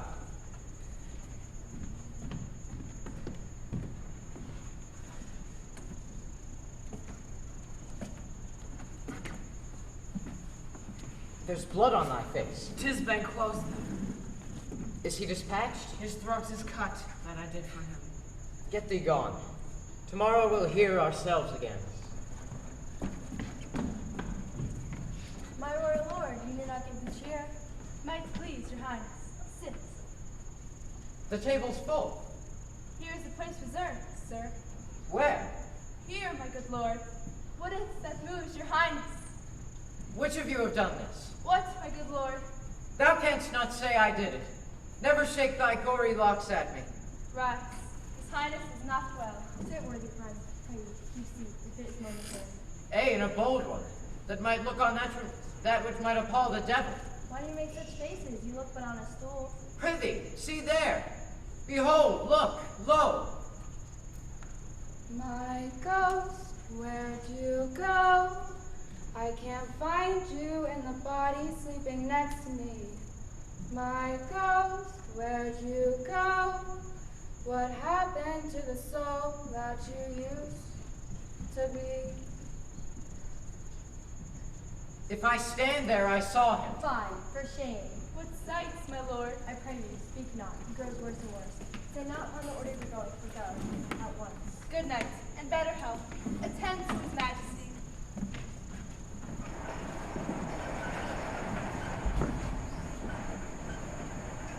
Fillet the finny snake in the cauldron, boil and bake. Eye newt and toe of frog, wool of bat and tongue of dog. Adder's fork and blindworm sting, lizard's leg and owlet's wing. Double, double toil and trouble, fire burn and cauldron bubble. By the pricking of my thumbs, something wicked this way comes. Ha ha ha! How now, you secret black and midnight hags? What is it you do? A deed without a name. Speak. Demand. We'll answer. Safe thou'dst rather hear it from our mouths or from our masters. Call them. Let me see. Poor in soul's blood hath eaten her 9 pharaoh, greased with sweatin'. From the murderers give it throw into the flame. Come, high or low, thyself in office deftly show. Tell me, thou unknown power. He knows thy thought. Hear his speech, but say thou not. Macbeth, Macbeth, Macbeth! Beware Macduff! Beware the Thane of Fife! Dismiss me! Enough! Whatever thou art, for thy good caution, thanks. Thou hast harped my fear aright. But one word more. He will not be commanded. Here's another more potent than the first. Macbeth, Macbeth, Macbeth, be bloody, bold, and resolute. Laugh to scorn the power of man, for none of women born shall harm Macbeth. Then live, Macduff. What need I fear of thee? What is this that rises like the issue of a king? You line metal, proud and take no care, who chafes, who frets, or where conspires are. Macbeth shall never vanquished be, until great Burnham Wood to high Dunsinane Hill shall come against him. That will never be. Who can impress the forest, bid the tree? Unfix this earthbound root? Sweet bodements, good. Yet tell me, shall Banquo's issue ever reign in this kingdom? Seek to know no more. Deny me this, and an eternal curse fall on you.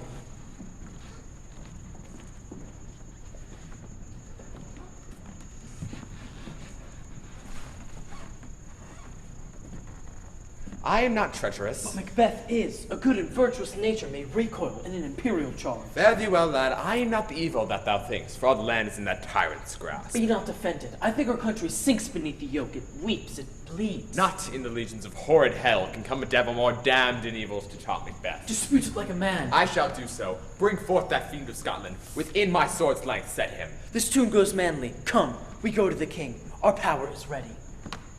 Here we are, don't turn away now. We are the warriors that built this town.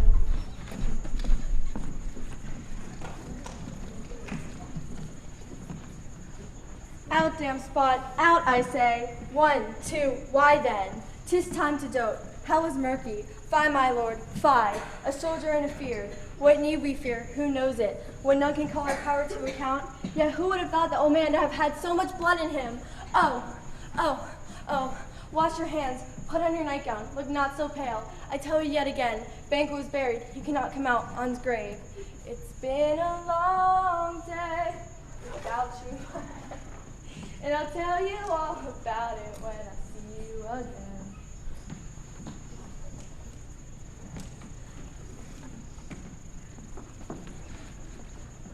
Our castle's strength will laugh a siege to scorn. Here let them lie till famine and ague eat them up. What is that noise? It's a cry of a lady, my good lord. The queen, my lord, is dead.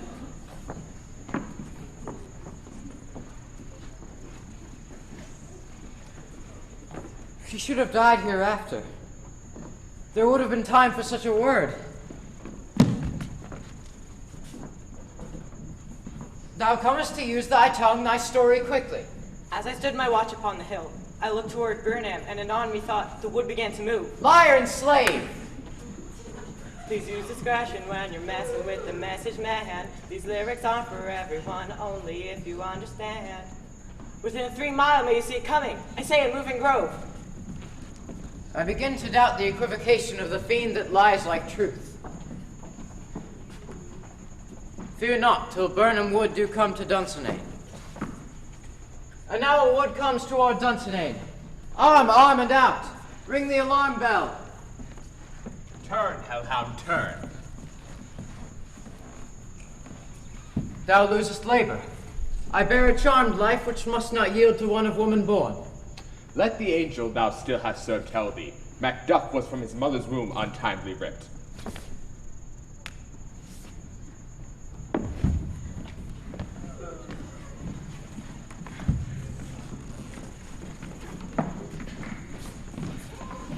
Hail, King of Scotland! Hail, King of Scotland!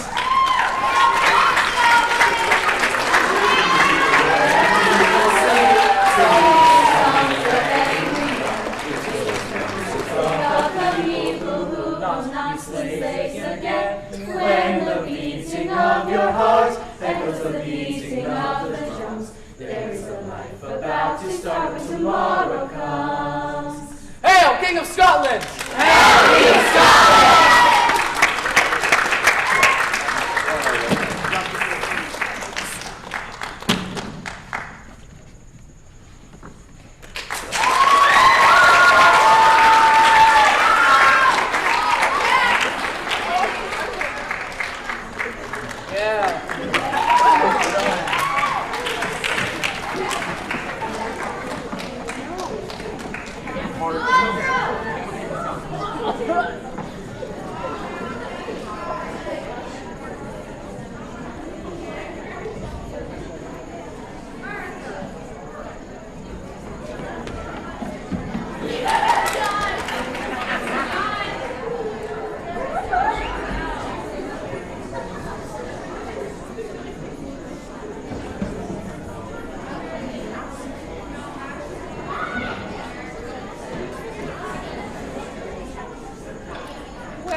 Gentles, have we enjoyed our day of Shakespeare?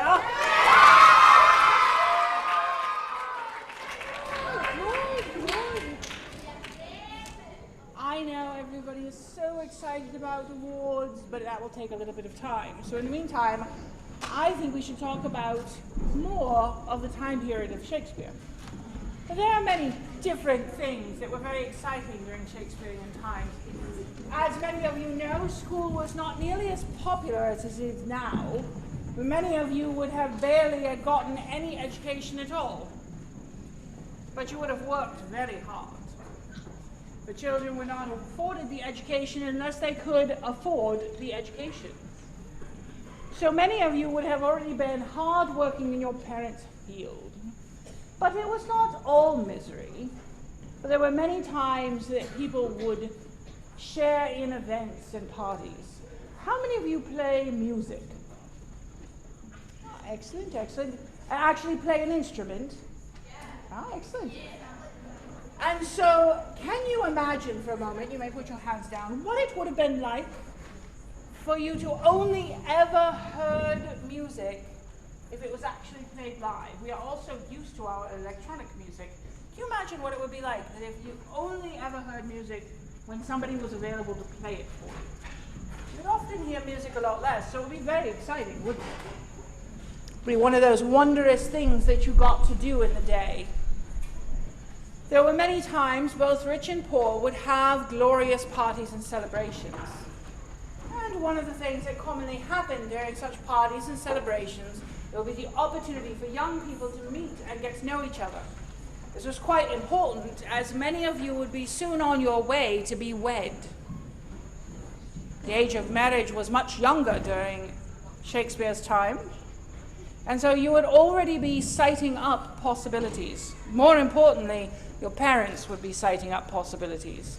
for you would want to be wed well. But it was not easy to meet somebody when you are spending most of your time working or occasionally in study. So one of the favored ways for young people to meet each other was in a brawl. I know we all like the idea of a brawl, don't we?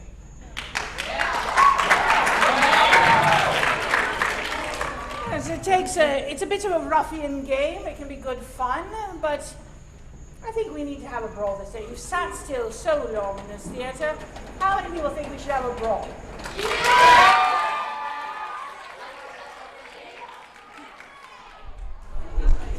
Now, in order to have a brawl, I am going to choose a few volunteers for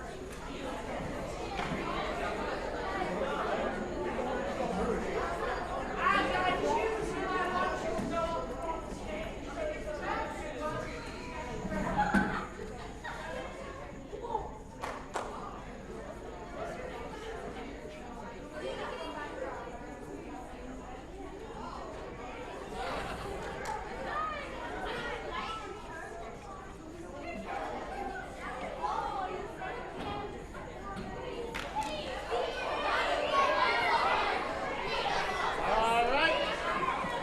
I'll tell you what, let's have girls versus boys, girls against the curtain facing out, boys turn around, face the curtain.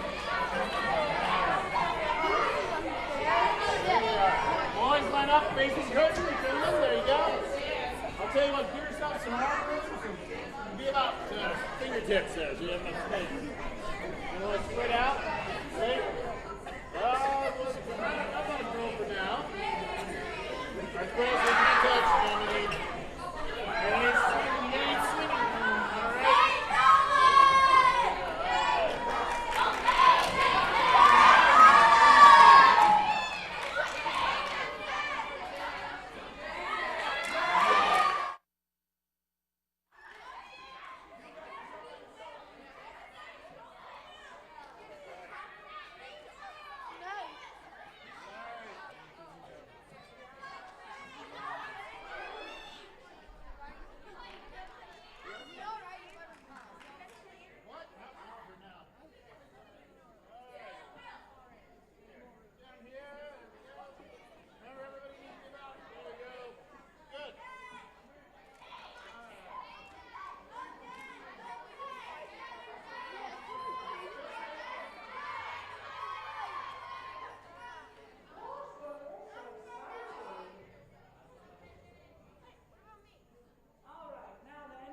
All right?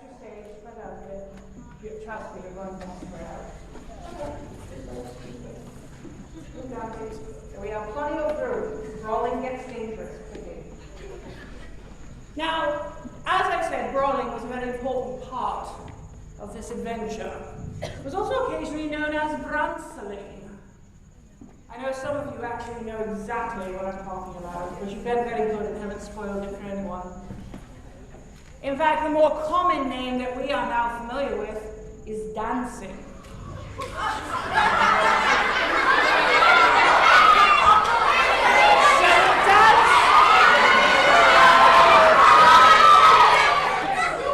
the dance was a very common way for people to meet.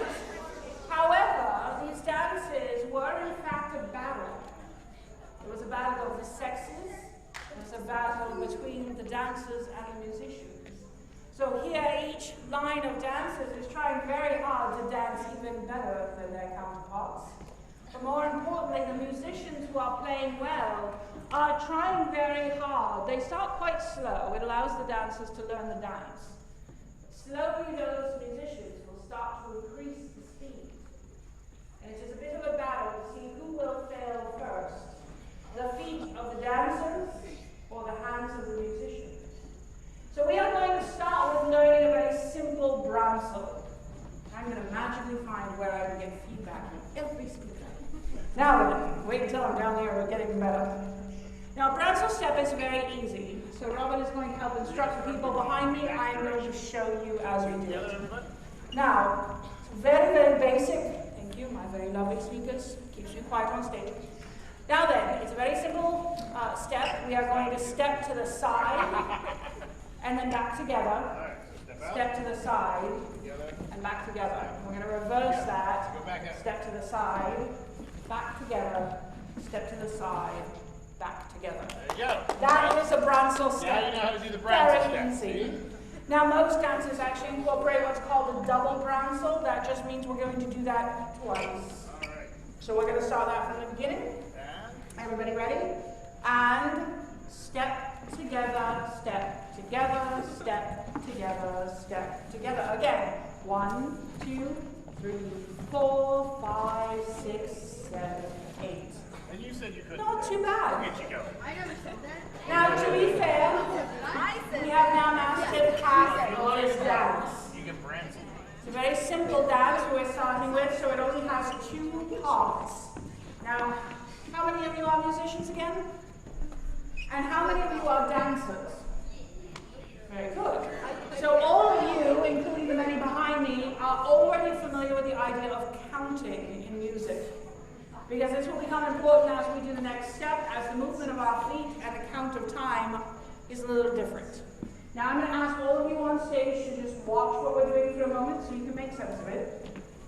This is the next part of the music. Step back. You just don't want me to hit you. No, you're feeding into both mics. Very good. And 1, 2, 3, 4, 5, 6, 7, 8. 1, 2, 3, 4, 5, 6, 7, 8. That's fun. All right, so does everybody have a basic idea of what we're doing there? Now we're going to use, in the whole song, you want to be offset. So yes, everybody sort of make it so that you are looking between the people opposite you. That way when you walk forward and clap your hands, you're not clapping their face. Now then, I'm going to count the last of the counts from the Bransel, and then we are going to go straight into forward. You don't need the Bransel, just wait for 1 to start going forward. So now, 5, 6, 7, 8. 1, 2, 3, 4, 5, 6, 7, 8. 1, 2, 3, 4, 5, 6, 7, 8. And then we go right into the Bransel step again. All right. Do we feel like we somewhat have an idea of what we're doing? Oh, these folks, yes, they got it. Got it? You're feeling strong? I think they're all born Branslers. All right. So now I'm going to send you to the opposite end of the line. I'll go to the opposite end of the line. I'll Bransel down here, because I can't dance, but I can Bransel. Now, we do not have the luxury of live musicians. So incorporating modern technology, we now have eye musicians. Eye instruments. Eye musicians. All right, so 5, 6, 7, 8. Step together. Step together. Step together.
across from somebody. Make sure you're across from somebody. So ladies, shift down a little bit this way. Shift. You need to be across. You need to be directly across from somebody. Make sure you're directly across from somebody. And you're looking into their eyes.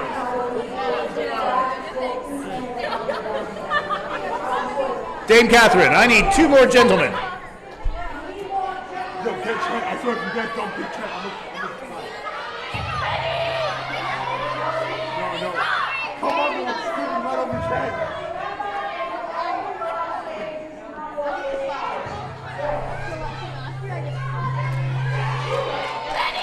Oh, baby! Let's get it!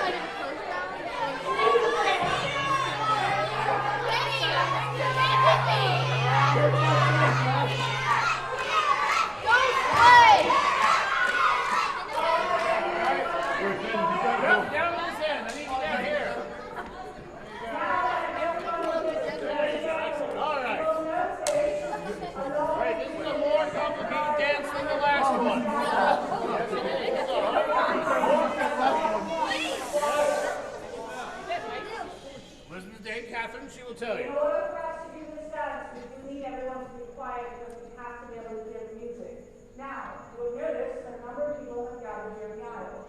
Anyone who is remaining in seats who would like to do this dance and learn it, we are going to create 2 rows within this aisle facing each other. It doesn't matter who's on what side.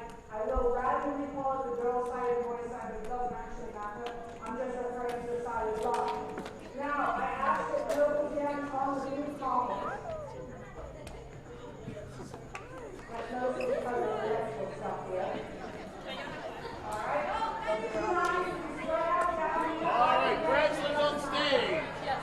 We're going to start off with the same double Bransons. Let's practice that. And we're going in this direction first. And step together, step together, step together, step together, and step together.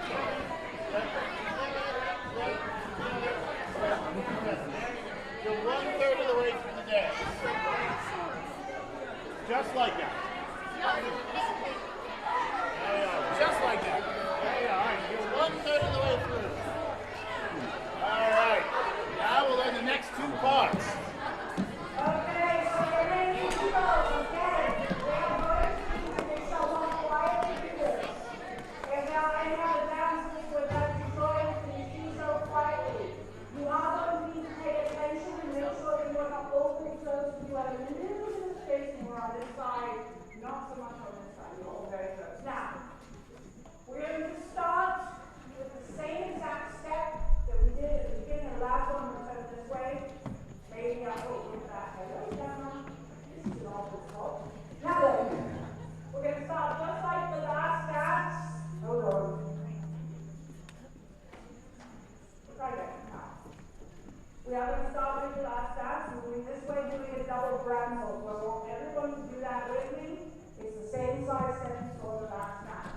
Branson's on stage, ready? 6, 7, 8. And Step together, step together, step together, step together, step together, step together.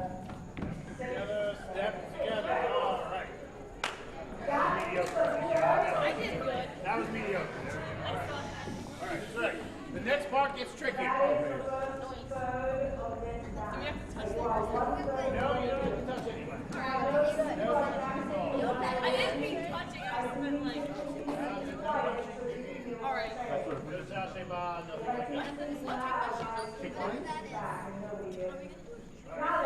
Next one gets trickier. When you're making your steps, because we are very close, you are going to need to make small steps. Otherwise, you're going to dance on everyone's feet. Now, the next step of this dance is a grapevine. Just like the Bransel, we are going to move in the same pattern. Going twice to the right, twice to left, twice to right, twice to left. But the organization of your feet, very important. Otherwise, you will end up tangled What or you your do is you will feet, step out. and you will fall down. Step behind. So, You'll step out. use my breath, I look away.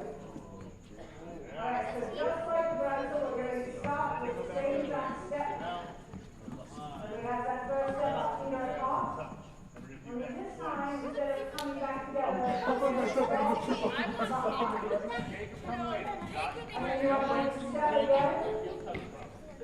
Come forward and point. Reverse back, forward, step, cross behind, step, point. Alright? And the time, so step, cross behind, step, point, come back, step, cross behind, step, point. Alright, if you feel like you understand the first 2 sections of steps, raise your hand. Do you understand the first section? Gentlemen now, everyone gets to see the gentlemen do it. Yeah. They're not wearing dresses. I'm not wearing dresses. I am. Again, we start with the brantle, which is a step together, and then we're going to go on to the grapevine with the step behind, the step points. Now, each of those rhythms, which is twice, double brantle, double grapevine. Relax your legs for a moment. Alrighty. Alright, there you go. But in the dance, the next part of the dance comes off. I need to drop to the stage. I need you all to watch very carefully as Sir Robert and I. We're going to do the last part of the dance. Do it. Gentlemen, take 2 steps forward. Everybody turn around and look at the stage. Good. Now you can turn around so you can watch what we're about to do. Whoa. Great. Baby did everybody over there.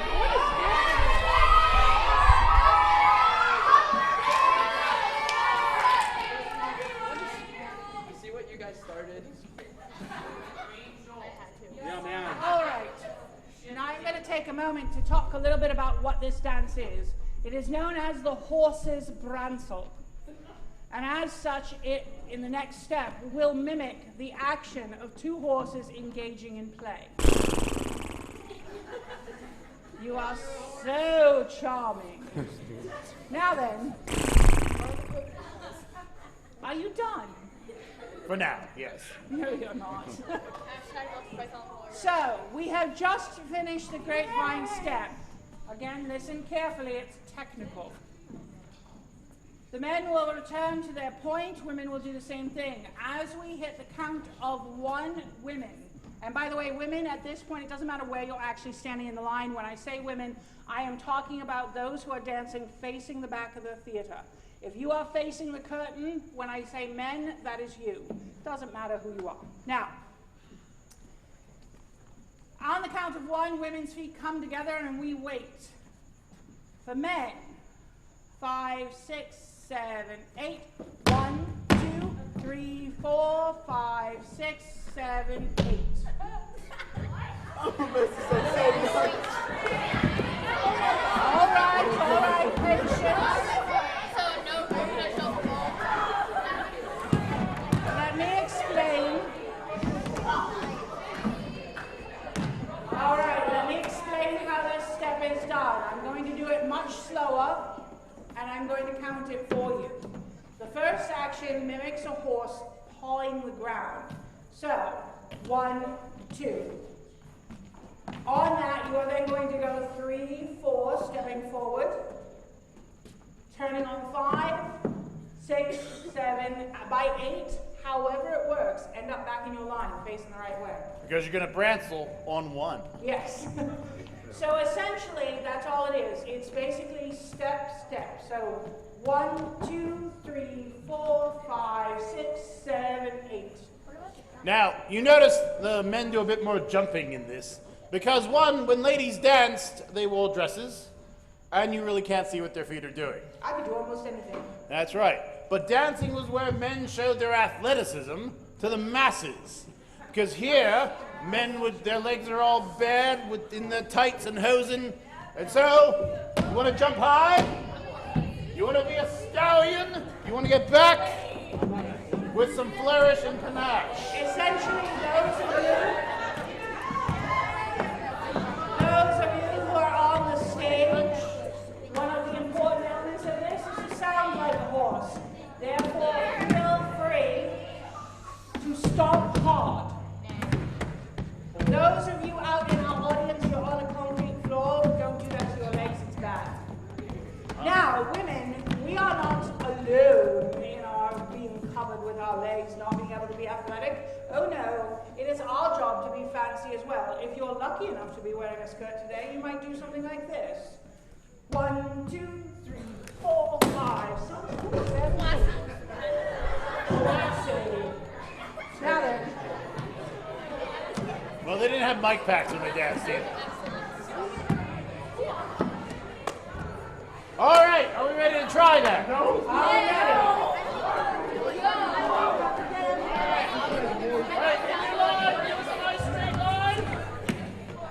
All right, gentlemen, we're going to start with our legs crossed. So right foot is crossed over left. Go.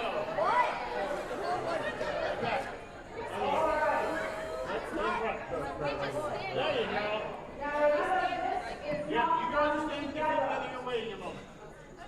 The side facing the stage will do this section first on the first 8 counts. Then the section who is facing the back of the theater, or the girls section, or section doesn't matter, that's just one important thing. The girls section will answer. So essentially this side of the line facing the stage does it first, the side facing the back of the theater answers and does it second. So, alright, I'm going to start over here. I'm going to try to do both sides. It's really funny. Alright, so ready? 5, 6, 7, 8, 1, 2, 3, 4, 5, 6, 7, 8. It's like 1, 2, 3, 4, 5, 6, 7, 8. And ladies, 1, 2. Now, you missed the captain's counting. Yeah. Ladies, then 5, 6, 7, 8. 1, 2, 3, 4, 5, 6, 7, 8.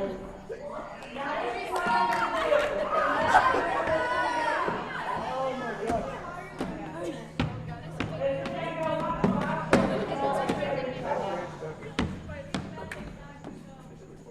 We are going to do the entire dance as I count and call the dance steps. From the grand single Feet together. Double, grapevine double, men's side. Then we'll do it with music. Four, Fast for and the women's music. side.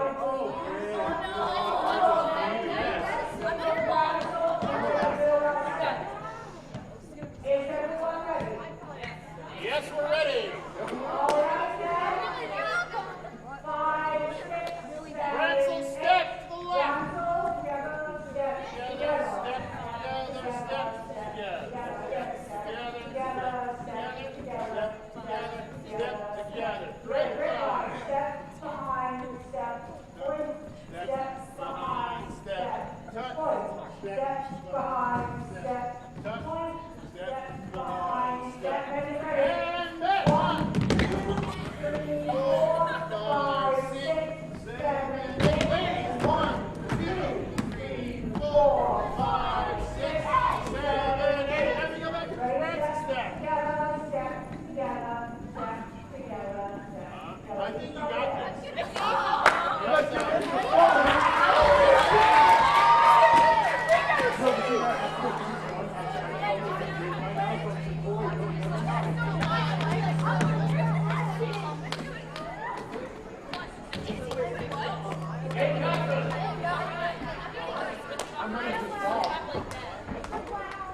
All right, are you never going to say anything?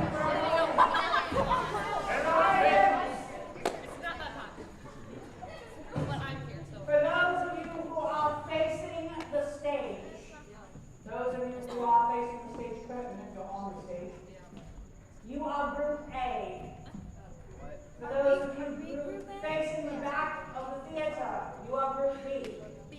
When we get to the point where you are doing the stemming, group A facing the stage or the curtain goes first on the 8 counts. Group B goes second.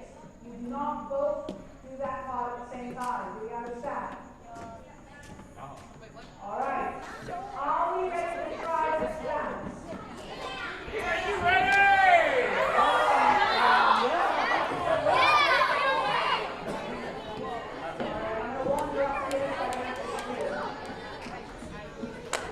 All right, here we go. This dance starts off quick.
logic and the mystic and the one with all the answers. And I'm Can you hear me? My name is Tanya, and I'm going to present the awards for the afternoon. First thing, I have one question. Did everyone have fun today?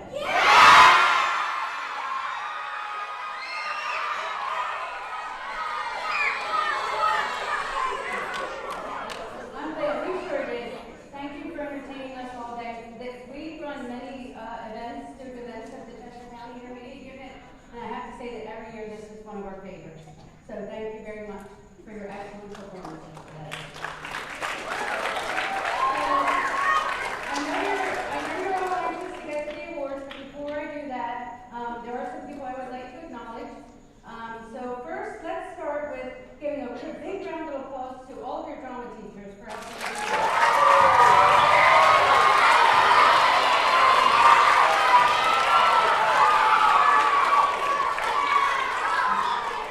And next, there's others that probably helped you out. So let's give a big round of applause to your parents, grandparents, brothers, sisters.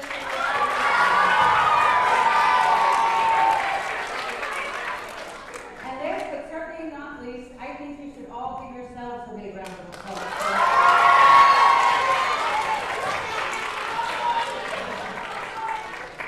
And next, I just want to acknowledge some staff that helped us out today. Without them, this would not have been possible. So, let me... Okay.